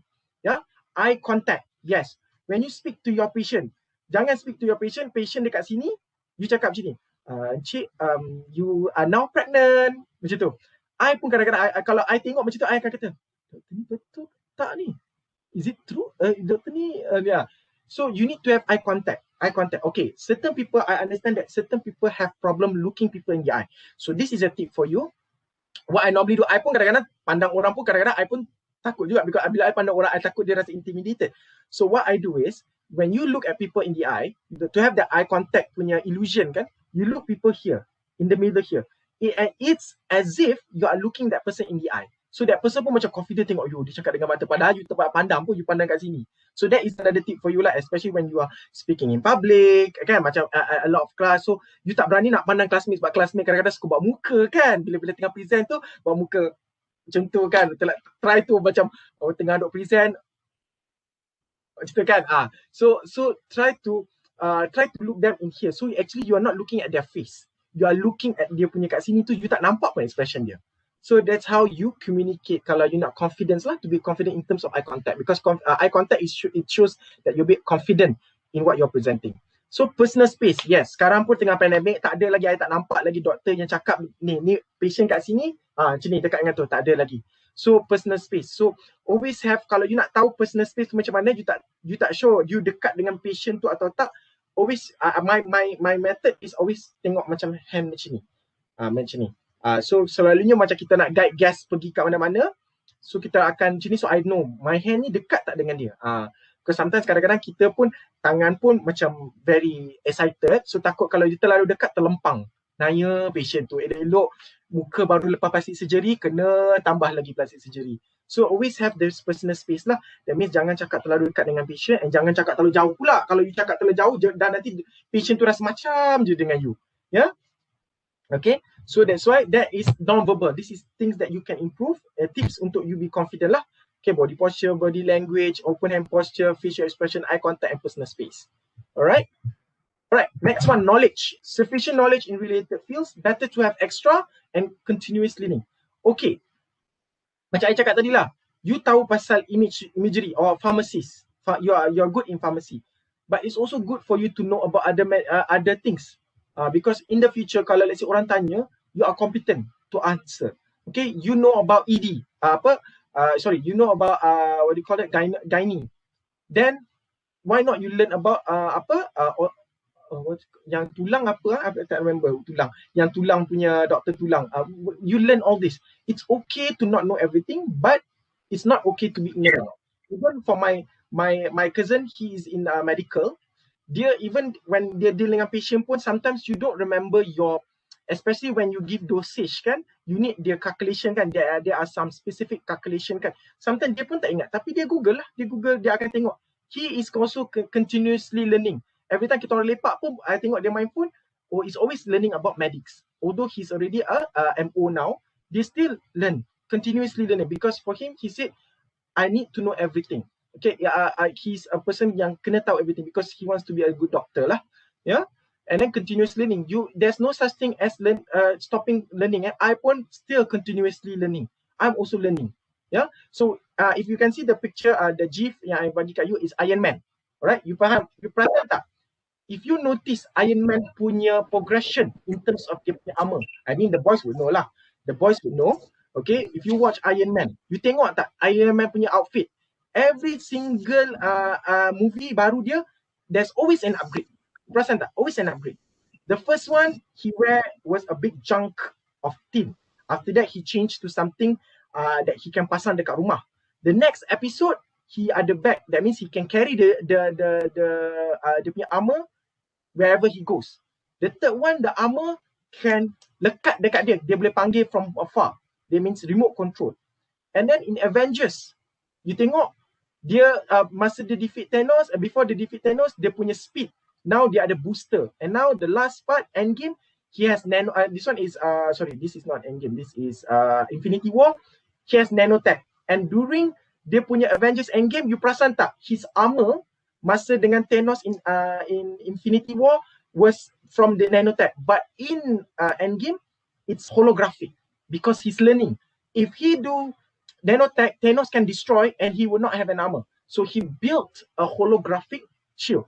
So that is why you see Tony Stark is always a person you look up to because he's continuously learning. This is basically on movies lah. This why tengok movie bukan sekadar tengok movie ya. Tengok movie because you akan study that movie. You study, continuously learning. Dia tengok, dia selalu upgrade dia punya outfit, dia punya technology, dia everything dia akan upgrade. Ya. Okay, so grooming. Okay, grooming ni. Okay, any of you know the story or not? Yang the side tu, do you know the story? It's The Good Doctor, but actually an adapt from a Korean movie lah. I tak pernah tengok yang Korean, I tengok yang English punya. Okay, grooming. Okay, let me tell you a story. Kalau okay lah, contoh lah, imagine the situation on a Sunday morning, okay, pagi-pagi bangun kan, lepas-lepas subuh tu bangun, tiba-tiba lapar nasi lemak kan. So cuti kan, I mean you are on your holiday weekend, nak relax, okay, malas nak dress up, malas nak pakai. Tiba pukul 9 lapar nasi lemak. You hungry for nasi lemak. When you hungry for nasi lemak, lemak nak turun bawah kan, bawah makcik bawah ataupun kat depan tu, tak apalah, I sarung. Dia perempuan akan just ambil tudung yang sangkut kat mana-mana, ambil, lilit. Pergi, okay, tudung, pakai t-shirt, pakai tracksuit, pakai slipper. The boys buat either pakai baju pagoda, baju yang macam ada koyak-koyak, seluar bola, seluar pendek ataupun pakai kain pelikat, akan pergi kat depan rumah nasi lemak beli. Okay, you jalan. You jalan. Dan bila tengah nak beli nasi lemak tu, sebelah tu, alamak, ada awet cun. Betul, sebelah tu pula ada opa. Kalau for the ladies ada opa. Alamak, opa. You kalau ada lady, kalau ada opa sebelah tu dengan you pakai macam tu, you ada confident tak nak cakap dengan opa? You answer me now dekat dalam chat. You rasa confident tak bila you pakai macam tu? Tak confident, betul. You say semestinya tak. Yang the boys tiba ada awet cun. Alamak, lawannya you nak mengurat. Confirm you tak akan mengurat because why? You punya outfit tak confident. Grooming actually give a psychological effect to make you feel confident. That's why when you are wearing a good outfit, pakai baju smart apa semua, you have that sense of confidence sikit. It will build up. That's another tip lah, that you when you wear something, you wear a suit ataupun you wear a shirt, you wear slacks, you bila you pakai you punya lab coat, you akan rasa a bit more confident. You akan tiba-tiba lah kan, tiba-tiba rasa macam nak menegak je, macam saya doktor anda, hari ni your doctor, so I'm not nursing you. So nampak confident. Cuba kalau you pakai t-shirt, polo t-shirt, lepas tu pakai seluar tracksuit, pakai tu, you tak akan rasa confident, macam you punya confident level tu tak ni. So whenever grooming is also important, it's partly important because why? You need to have a very good grooming so to build up your confidence. That is the first step to build up your confidence. Grooming. Rambut kena proper, rambut jangan, walaupun you dah on call 24 jam, janganlah rambut you macam baru bersilat dekat dapur. Kenalah selesa grooming, especially yang pakai tudung. Yes, pakai tudung, pakai proper, jangan pin mula-mula masuk kerja, jam pertama memang pin cantik elok. Jam kedua pin dekat atas ni. Jam ketiga pin 24 jam pin semua dah tak jatuh, terborai semua. So always try to groom yourself properly in terms of your makeup gitu. I don't know whether medics are you allowed to wear makeups, but I'm not so sure. But if you can wear makeup, tapi jangan pakai terlalu obvious, jangan pakai merah, biru. Okay, pakai simple saja. Okay, pakai simple. And then for me, I bukan nak disencourage you pakai baju kurung For those yang pakai baju kurung, it's it's not nice. It's okay to pakai, tak ada masalah. Tapi it will be better if you pakai seluar slack ataupun you pakai macam shirt more professional, nampak macam professional. You tengok pun macam nampak macam confident, you pun jalan confident. And because I know that medics, I don't know whether you are allowed to wear baju kurung, because sometimes medical you need to walk around kan, so it's not safe also if you wear baju kurung or anything skirt.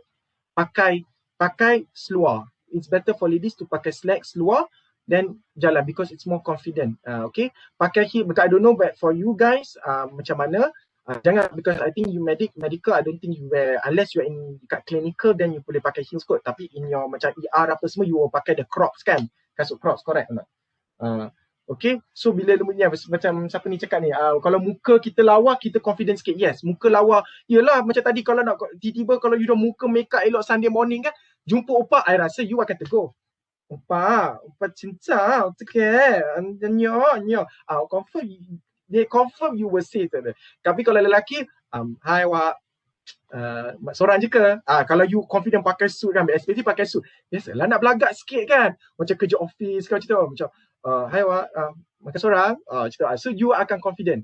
So bila you are not confident, when you are not properly dressed, you will not be confident. Yeah. Okay, so this is it's also a good movie for you to watch. Okay, so for those yang in the medical field, watch, because I also do a reference check lah, macam fact check on the medical. Memang statistics memang betul apa dia cakap, and it's very interesting lah. Yeah. Alright, so external factors. Okay, we go for external factors yang could affect your confidence.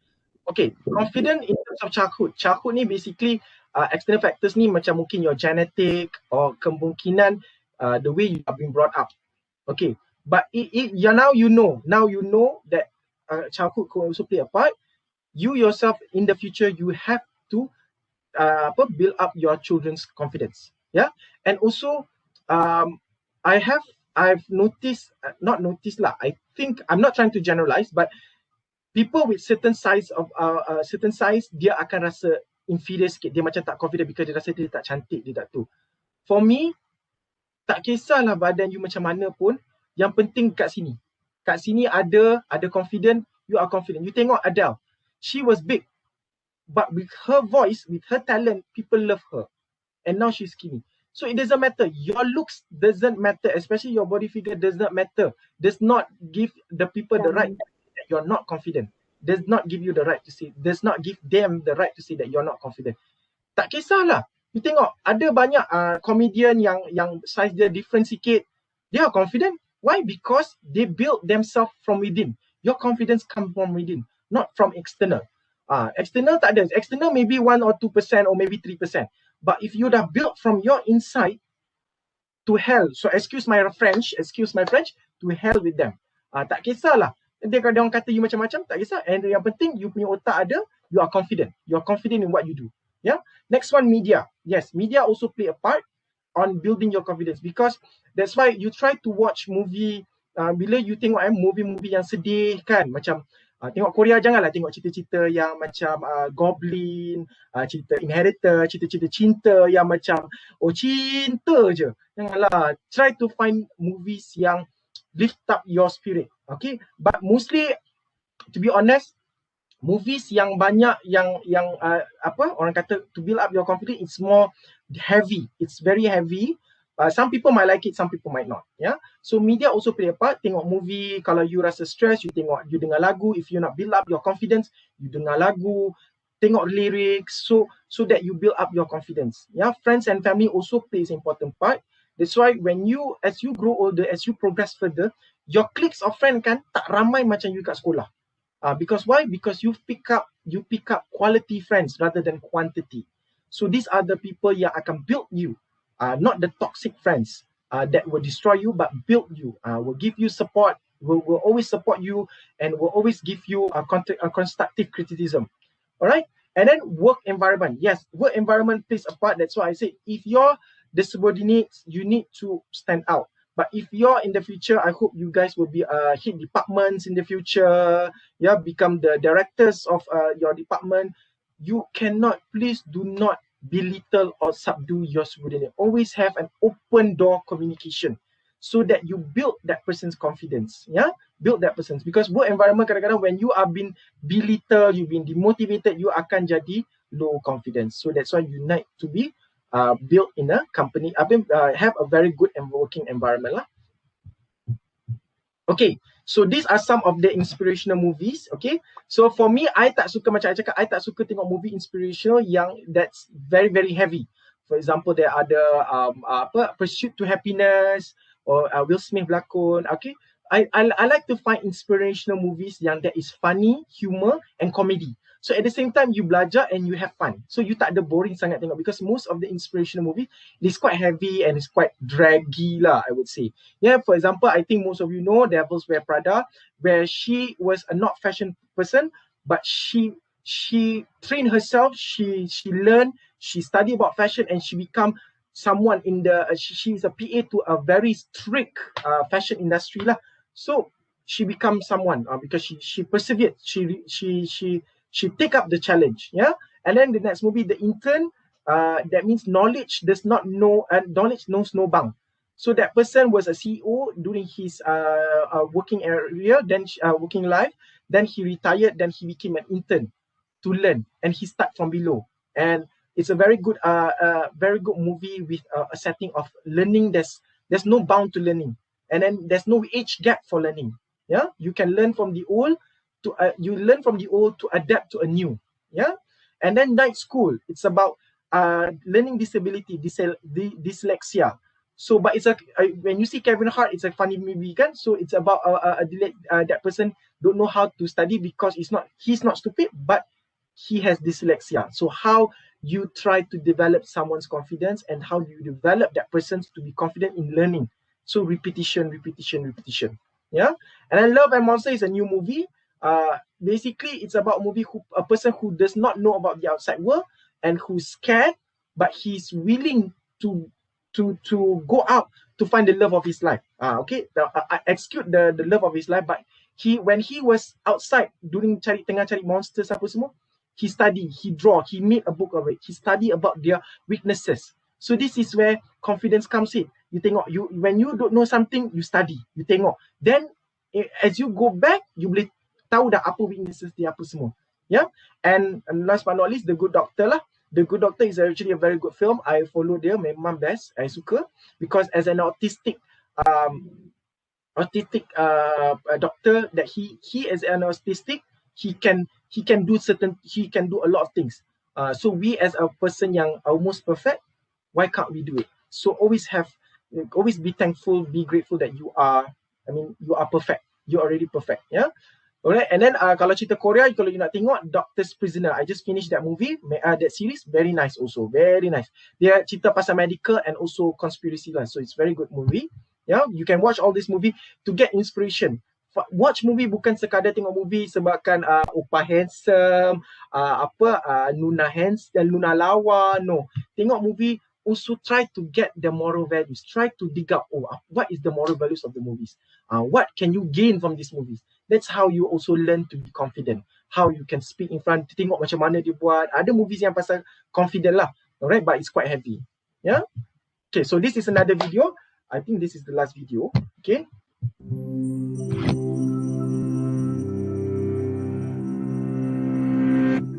When faced with a big challenge where potential failure seems to lurk at every corner, maybe you've heard this advice before. Be more confident. And most likely, this is what you think when you hear it. If only it were that simple. But what is confidence? Take the belief that you are valuable, worthwhile, and capable, also known as self-esteem. Add in the optimism that comes when you are certain of your abilities, and then empowered by these. act courageously to face a challenge head on. This is confidence. It turns thoughts into action. So where does confidence even come from? There are several factors that impact confidence. 1, what you're born with, such as your genes, which will impact things like the balance of neurochemicals in your brain. 2, how you're treated. This includes the social pressures of your environment. And 3, the part you have control over, the choices you make, the risks you take, and how you think about and respond to challenges and setbacks. It isn't possible to completely untangle these 3 factors, but the personal choices we make certainly play a major role in confidence development. So, by keeping in mind a few practical tips, we do actually have the power to cultivate our own confidence. Tip 1, a quick fix. There are a few tricks that can give you an immediate confidence boost in the short term. Picture your success when you're beginning a difficult task. Something as simple as listening to music with deep bass. It can promote feelings of power. You can even strike a powerful pose or give yourself a pep talk. Tip 2, believe in your ability to improve. If you're looking for a long-term change, consider the way you think about your abilities and talents. Do you think they are fixed at birth, or that they can be developed, like a muscle? These beliefs matter because they can influence how you act when you're faced with setbacks. If you have a fixed mindset, meaning that you think your talents are locked in place, you might give up, assuming you've discovered something you're not very good at. Alright. Okay. So tadi we talk about branding kan? Okay. So nampak tak slide? Nampak. Nampak Alright, okay. Alright, so when I talk about all this branding, right? This branding semua ni, you tahu kan this branding ni dia jual apa? Correct? Yang yang bentuk Apple ni, warna hitam ni, dia jual buat Apple ke ataupun dia jual teknologi? Saya akan tengok kat sini. Ya. So this branding ni macam contohnya personal branding is similar to... Hello? Oh, technology. Okay, sorry. Yeah. Okay, so basically branding ni is something similar to this. Personal branding is something like this. When we talk about Dejana, we talk about Adri, we talk about Afiq. Oh, Afiq macam ni, Adri macam ni, Shaza macam ni, Zafira macam ni. Oh, kita dah tahu. That is your personal branding. That's how people package you. Yeah. Alright, so what is personal branding? A combination of skills, experience, personality that you want the world to see you. Okay? Telling the story of your story and how you affect your conduct, behavior, spoken and unspoken words, and attitude. Personal branding differentiate you from the rest. So kalau you punya branding tu, because everyone is smart, everyone pandai, everyone cantik, okay? But how differentiate you from the rest is because what's inside. What's your personal branding? How you portray yourself in front of people.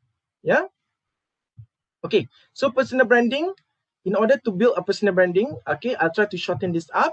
Okay, genuine, you kena be genuine. Genuine maksudnya you kena, maksudnya kena genuine lah, basically asli, no authentic, no pretenses. Maksudnya bila you cakap, it has to be genuine. For example, in medical lah, when you want to sell a product, don't sell what the patient doesn't want. For example, you sell what the patient needs.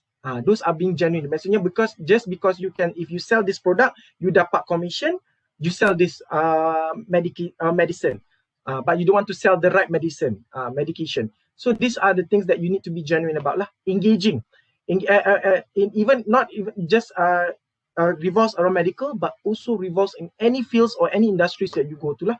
Engaging. You need to engage with your patient, especially or your clients. You need to engage because when you engage with your clients, right? For example, a doctor, okay, when you engage with your patient, can you tell them you okay? For example, oh, you have this sickness, so this is the cause, this is the effect, and this is the solution. These are the remedies that I'm going to give you, but how to prevent it? Macam tu. You explain, engage dengan guest, tanya dia, build the trust with them. Then slowly kan your patient will also trust you. You pernah dengar tak orang selalu kalau orang tanya, do you know any gynecology or any or any ED department yang doctor psychiatric department yang bagus ke? Oh, you go to this doctor, you go to this doctor. Why? Because that person have already established a personal brand of that doctor. Yeah, the doctor has established dia punya personal brand that when people go to that person, dia akan macam, I suka pergi doktor ni, I suka pergi doktor ni.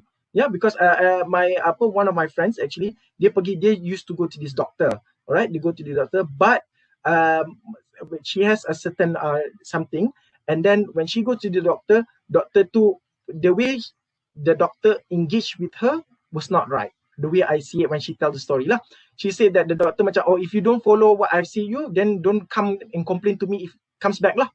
So as a doctor, you have to understand certain patient, we as a new generation ni, we want to know more. So sometimes I go to doctors, I akan tanya, kenapa I boleh demam, kenapa I boleh ni, because I minum air, I makan ni apa. So kadang-kadang dia explain to I, dia explain. So when for me, I like doctors like that, because when you explain, I can go back and read. I can go back and read and understand, and then get some knowledge. So when you engage with your patient pun rasa macam confident dengan you, because why? You are engaged with them, you care for them, you bagi tahu dia orang prevention, not just macam okay ni Panadol makan 2 biji sehari, 2 biji 3 kali sehari, lepas makan okay dah balik. That one maybe last time tapi ada patient yang macam tu, where this comes back to perceptive. Perceptive is where you tengok dia punya body language. Nanti masa you pergi masuk MO ataupun HO, you akan perasan, especially kan, lepas cuti panjang, ada cuti yang macam Ahad, Isnin cuti, Selasa kerja, Rabu cuti, you tengok hari Isnin tu akan ramai datang ke klinik you nak minta MC. You tengok lah. Ada datang. Ada yang sekadar patient yang come to your clinic, sekadar nak ambil MC, or they come to actually learn also. Ya, macam you tengok, I know I'm sick about, okay, I know what I'm having, so I just want Panadol, I just want to go back home and take MC and relax. So that one you kena tengok lah, you kena be perceptive lah, you tengok body language dia, posture dia, dia nak dengar ke, ataupun dia just datang nak ambil MC. So those are the things that you kena take into account lah. Yeah, so perceptive. So this is another video that you're going to see about perceptive. Again, you kenal this artist. So you tengok, just now boleh dengar kan? Boleh dengar Okay, alright. So basically you tengok tadi, that is being perceptive. Was Mr. Bean being perceptive tak? Was he being understanding about Severus Snape punya reaction tak? Was he in a rush or was he okay untuk tu? No, right? So Alia mentions that, saying no, yes, correct. He was not being perceptive. Perceptive, you tak boleh ajar on that day, macam I bagi tahu you, okay, ni bentuk rupa orang yang tengah rushing sebab 100 orang datang, tak semuanya sama dia punya perceptive in rushing. Yeah, so you have to observe. You tengok as a medical doctor, as a and in any field lah. Yeah, that as a matter of fact, that any field, when you see someone macam body language dia macam uneasy, that is when you need to basically there's something you need to perceive that person is in a rush or something. Yeah, okay. Okay. Another one, personal branding, that this one benda baru that most of us tak tahu. Yeah, it's called social media ethics. Okay, social media ethics ni is where what you post online, you akan rasa, you feel that is a right thing. It's my right. But other people who look at it will think it's a different thing. So for example, I'll take you baru-baru ni, I think most of you akan tahu kot this case. I think all of you know about this case, right? Social media, this one. And you tahu about this doctor that he went and tweeted this statement in his Twitter. This is where social media, you kena be careful on what you post. Regardless, you say that social media is yours, that's your account, that's your business. What people do with that is their business too.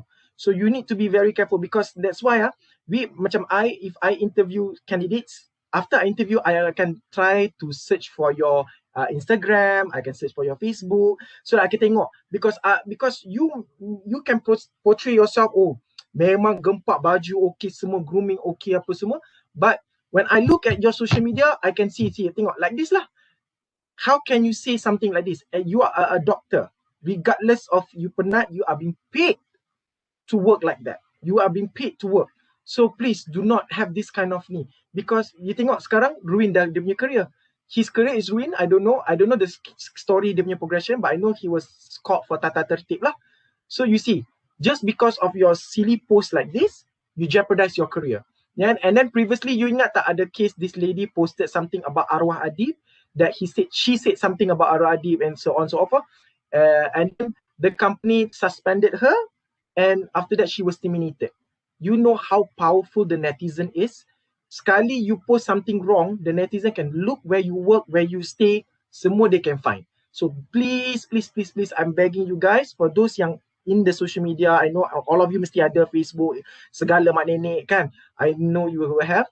Please control what you post on social media, because employer will look at that. The employer will look at what you post also. Yeah, certain employees will look, tengok if you post kutuk-kutuk orang, then I don't want to hire you. Yeah, so please, this is also kalau you start posting all these things kan, it will slowly deteriorate your confidence, because people akan jeopardize you, akan kutuk you, then slowly lah, and you become a negative person. So whatever you are not happy with your work, with your life, do not post it on social media. Social media is for you to just connect with other people, not for you to rant out your negative thoughts or ni. Macam kalau if let's say lah you have the tendency to write on social media, you nak juga baru break up dengan boyfriend kan, opa call cakap Anya samida no Anya, so konola boyfriend daripada Korea break up kan, okay, so you nak post kata abang Korea ni kan, durian kimchi ke apa kan. Please do not post anything on social media. Kalau you nak post juga kan, nak post jugalah, tangan ni gatal kan, itchy hand, post poetry or take a clip or a song lyrics to post on it kan, so that it doesn't look like you are posting something. So when I as employee, I look at your post, wow, this is very very philosophical lah. Wow, I heard the moon, the star and the sun crumble down. Oh wow, very poetic. Padahal you nak maki orang sebenarnya. So those can think you can do. Okay, but please be careful, refrain yourself, because you have to understand that social media is one post is a snowflake away from an avalanche. Yeah, because satu silap you buat macam Arif ni buat, you tengok career dia macam mana nanti. You tengok career dia. Yeah, alright. So this one is the last video. Yes, this one memang betul last video. Ada check last video ya. So this is the last video for you to enjoy. Okay, to build up a bit your confidence. Your brain so at the is meantime, like I will also look at your switch. questions. Once you believe you are something, you actually embody it. You embody that feeling. If you were, God forbid, in a coma, and you woke up and you didn't really have a memory, and you were told that you used to be a Navy SEAL, and they want you back now when you're healthy, do you think you'd act differently and hold yourself differently, conduct yourself different, and have a different self-concept of who you are than if you were told you were a piano instructor? Being successful in life is all about having the proper belief system in who you are. Truly believing that you are something unique, that you are something special in that field. If you truly believe inside of you that you are one of the best actors in the world, you will be entirely different than if you're like, I hope I'm good. Your expressions will be totally different. Your tone of voice. You'll talk in a more convincing fashion. You'll use your natural voice instead of a scripted one. You'll be more emphatic. You'll be more real, more relatable. Our brain is like a circuit. And so if we introduce it with the proper wiring, you're going to go straight to your target. If you're unsure about who you are, then your dreams, your goals, they will never become a reality. Everyone has mental doubts in life, internal conflicts. Even the most successful people that you look up to, but they don't live there. It's how you handle those negative thoughts in that exact moment and overwhelm them with positive action. And that comes with this utmost confidence in yourself that you can handle the situation. Trust in yourself that you are better than the moment.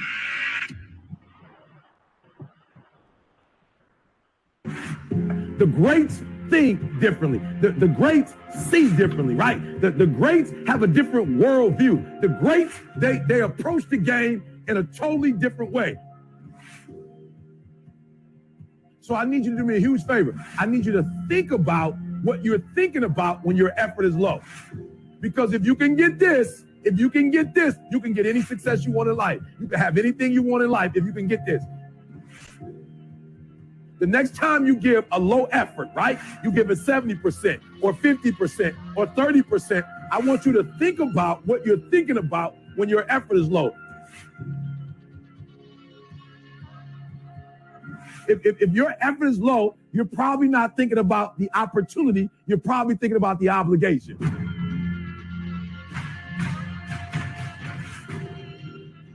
And when you think about E.T., how you stay pumped up? E.T.'s how you stay on fire. E.T., how you always driven, even in the midst of trials and tribulations, even in the midst of your haters, when people try to break you and tear you down. E.T., how you stay strong.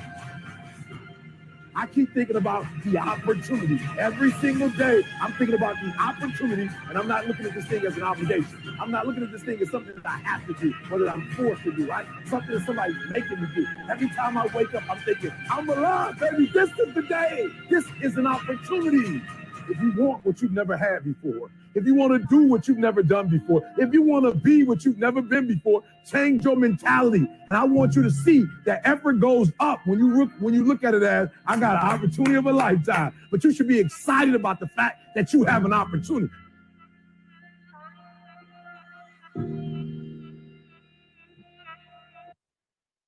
Okay, so basically the video shows you have to build your confidence yourself. You have to believe in yourself. You have to be a person that, you know, you need to look something that you can hold on and build your confidence there.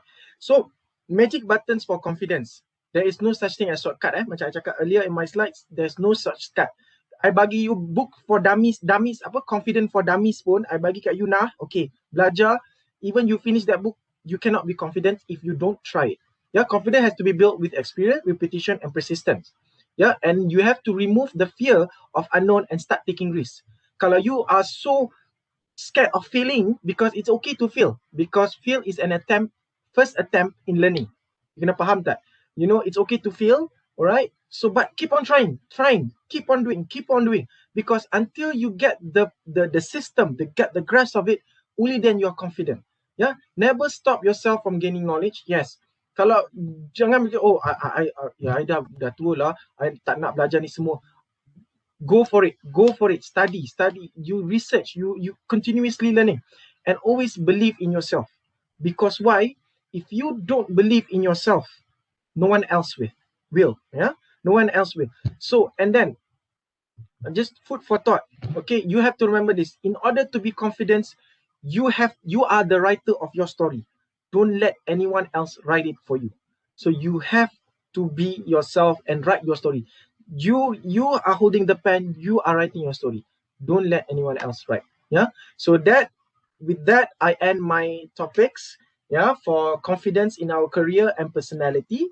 So I believe I have run through juga you punya questions, so I'm looking at it.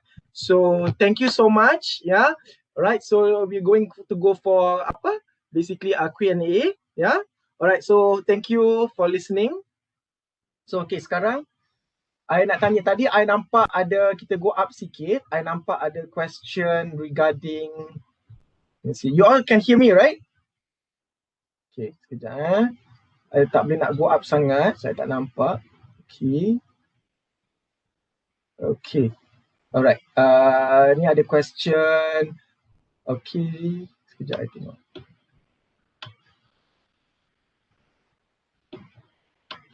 Okay. So Jana tanya, can I fake self-confidence? Will this help to improve my confidence? You can't fake self-confidence because you tak confident, because confidence comes with research and you confident because you dah tahu apa you nak buat. You tak confident because you tak tahu apa nak buat. Satu, you tak confident. When you are confident, you are confident. You susah nak fake confident. Memang susah nak fake because confidence comes with you know what you know. Kalau you tak confident, then you tak tahu apa you nak present. So that it's hard to fake confidence. in terms of faking it, no, I don't think so. You can fake confidence lah. People can see right through you, because sometimes when people ask question, you akan macam macam tu. So you can, people can notice that. Yeah. Alright. And then question lagi, siapa ni? Okay. From Putri Atira, how do we handle situation? We want to give constructive criticism. Okay. Kalau orang tu, if that person do not want to accept criticism, so it's his loss, his or her loss. You have to understand, you can give constructive criticism, but it's entirely up to that person to receive it or not. Kalau dia tak nak terima, then it's up to him. It's his loss. You have given your opinion, your judgment, but if that person refuse about it, then what can you do? What else can you do? You can just pray to God and say that, let's hope that he change himself. Yes, there are people like that, but what you can do is just ignore, because you already did your part. Okay, it's not your obligation to go further than that. Yeah. All right. Okay, kita tengok lagi question.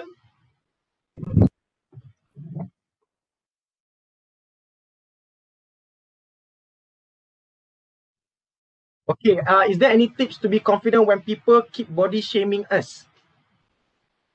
Macam I cakap, excuse my French, to hell with them. To hell with them. Dia nak body shaming you, dia siapa? Who are they? You are entitled for your own opinion. Okay? They are entitled for their opinion. So if they want to body shame you, so be it. You tahu tak this guy yang there's one boy yang dia model yang body shame you, apa nama dia, yang dia ada model yang macam Mak Salih. Ada ikut lah. So tak apa kot nak buat itu. Korang kata kita kena promote, kita kena promote bagi kita lah. Okay, so basically ada artis model lelaki yang kena body shaming because of his what do you call that, albino. Dia albino. He was body shamed by an artist, another Insta famous. Then he didn't react on it. Dia macam lantak lah. Yeah, alright. You make sure kalau people body shame you, it's their entitled. You just ignore, because you have to understand, if people kutuk you, but can someone turn off the mic because ada echo?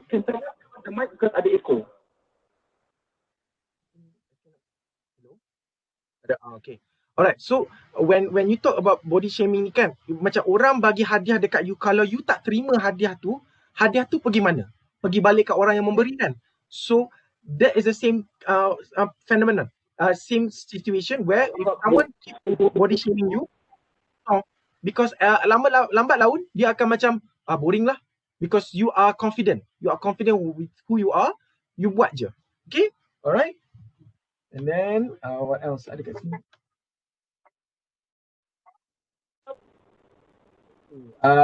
What is your take on people who got some boost on self-confidence during the Azira, I don't actually quite understand your question, that what is your take on people who got some boost on self-confidence during the pandemic due to the mandatory use of face mask. Maksudnya that means they got confidence because wearing mask. Is that what you're trying to say? Okay, let me see, go down. Okay, how to deal with people who overconfident, cocky, they won't listen to you, want to work to, but you want it to work together. Okay, macam I cakap tadi, kalau dia tak nak, it's similar to the constructive criticism lah. If dia overconfident, dia tak nak dengar cakap you, then I mean, if you want to work together, you can try and talk diplomatically. Try to be more diplomatic, try to persuade him. If he still doesn't want to listen, then you can find another team lah. I mean, that because you don't want to create unnecessary tension kalau you are in the same group lah, especially kan. Alright. Okay, wow, ni panjang. Okay. Certain things, okay, from Wawa. Okay, I would like to ask your opinion if you confidence in ourselves and know how to handle things, but it leads to certain situations such as work outside the scope of job role. Is it appropriate and acceptable? Do you think that it might cause harm to worker, especially if supervisor put or give credit to this worker? From CT, yeah.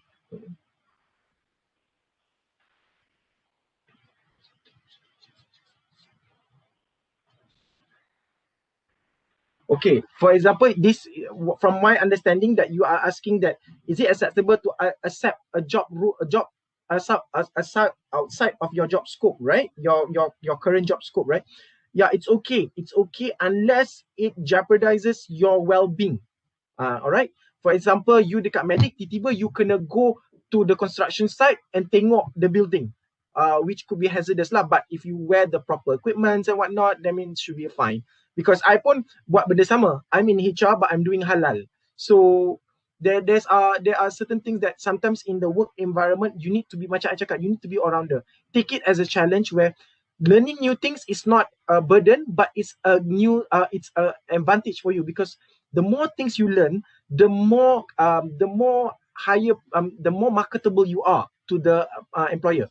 And tadi I nampak someone asked about interview. What do I look in candidates when I interview as a HR? What I look is, first, you're willing to learn, humble, and also your communication skills. Yeah, these are the three things yang normally I look into lah. Your education, yes, that's important, but that would be, maybe I think there's the first preliminary lah. I think, okay, that means I akan, for example, I hire a doctor, confirm I akan tengok dia punya education, dia grad tak doctor. Kalau jadi dia tak grad doctor, how can I take that person as a doctor? So I would look at the grades. Yeah, grades not really much, but more of the studies lah. And then I will look at dia punya, like I said lah, dia punya willing to learn, and then dia punya humble, and basically dia punya communication skills lah. Because these are the things that kita orang, because you can be hebat, if you're not willing to learn, I don't want you, because I cannot teach you new things. Because you need to be willing to learn, because certain company have different standard or different system, so you need to belajar balik. So every time I tukar kerja kan, when I move to another job, it's always a learning process. So but you take shorter time lah, because you're used to it. Yeah.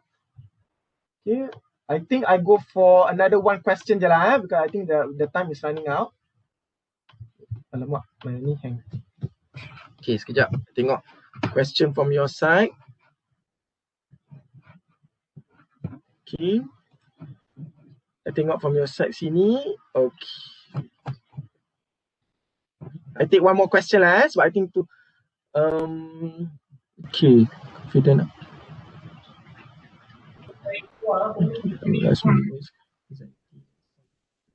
Okay. For anxiety, if you have anxiety, take a deep breath. Before you start, just relax, calm down, breathe, always breathe. Then you will, once you step on the stage, there's nothing to worry about. And always, okay, so don't think too much. Just focus on what you're doing. Then just continue lah. Yeah, because anxiety memang semua ada. I pun kadang-kadang when I do my talk, I always get anxiety. But how I do it, I just relax, minum air, and then just breathe. I think it's breathe. Okay, any tips of being confident with someone superior than us? To be confident, to speak confidently. Yes, macam I cakap, to speak confidently, you need to know your backlog. Maksudnya apa you nak cakap dengan your boss, you kena have that information before you talk. Kadang-kadang you pergi, you tak ada knowledge, bila boss nanti plan untuk tanya this kind of question, you tak boleh jawab. So always whenever you want to talk to your boss, come with some information first. Jangan come macam tu, membuta je datang. Come with certain information, okay, and always try to come up with certain questions, that possible question that your superior might ask. Yeah, all right. Okay, so I think that's all. I think I've took up so much of your time. So thank you so much for inviting me, and thank you so much for listening. I hope whatever I present will also affect you, because you have to remember, yeah, being confident, you have to remember, if you're confident now, in the future, imagine that your children will look up to you. How does that feel? Your parents look up to you. Oh, my daughter, my son, she is someone, she's confident, she's speaking in front. How would your parents feel? How would if in the future you are married, your children, how would they feel if they see you as a parent, you as a children or son, you are confident in front of the stage. So take that as a challenge. Don't just because you're afraid to do something, you refuse to do it. Be confident. Believe in yourself. Believe in yourself. Yeah. All right. Thank you so much. Thank you. Alhamdulillah. Assalamualaikum.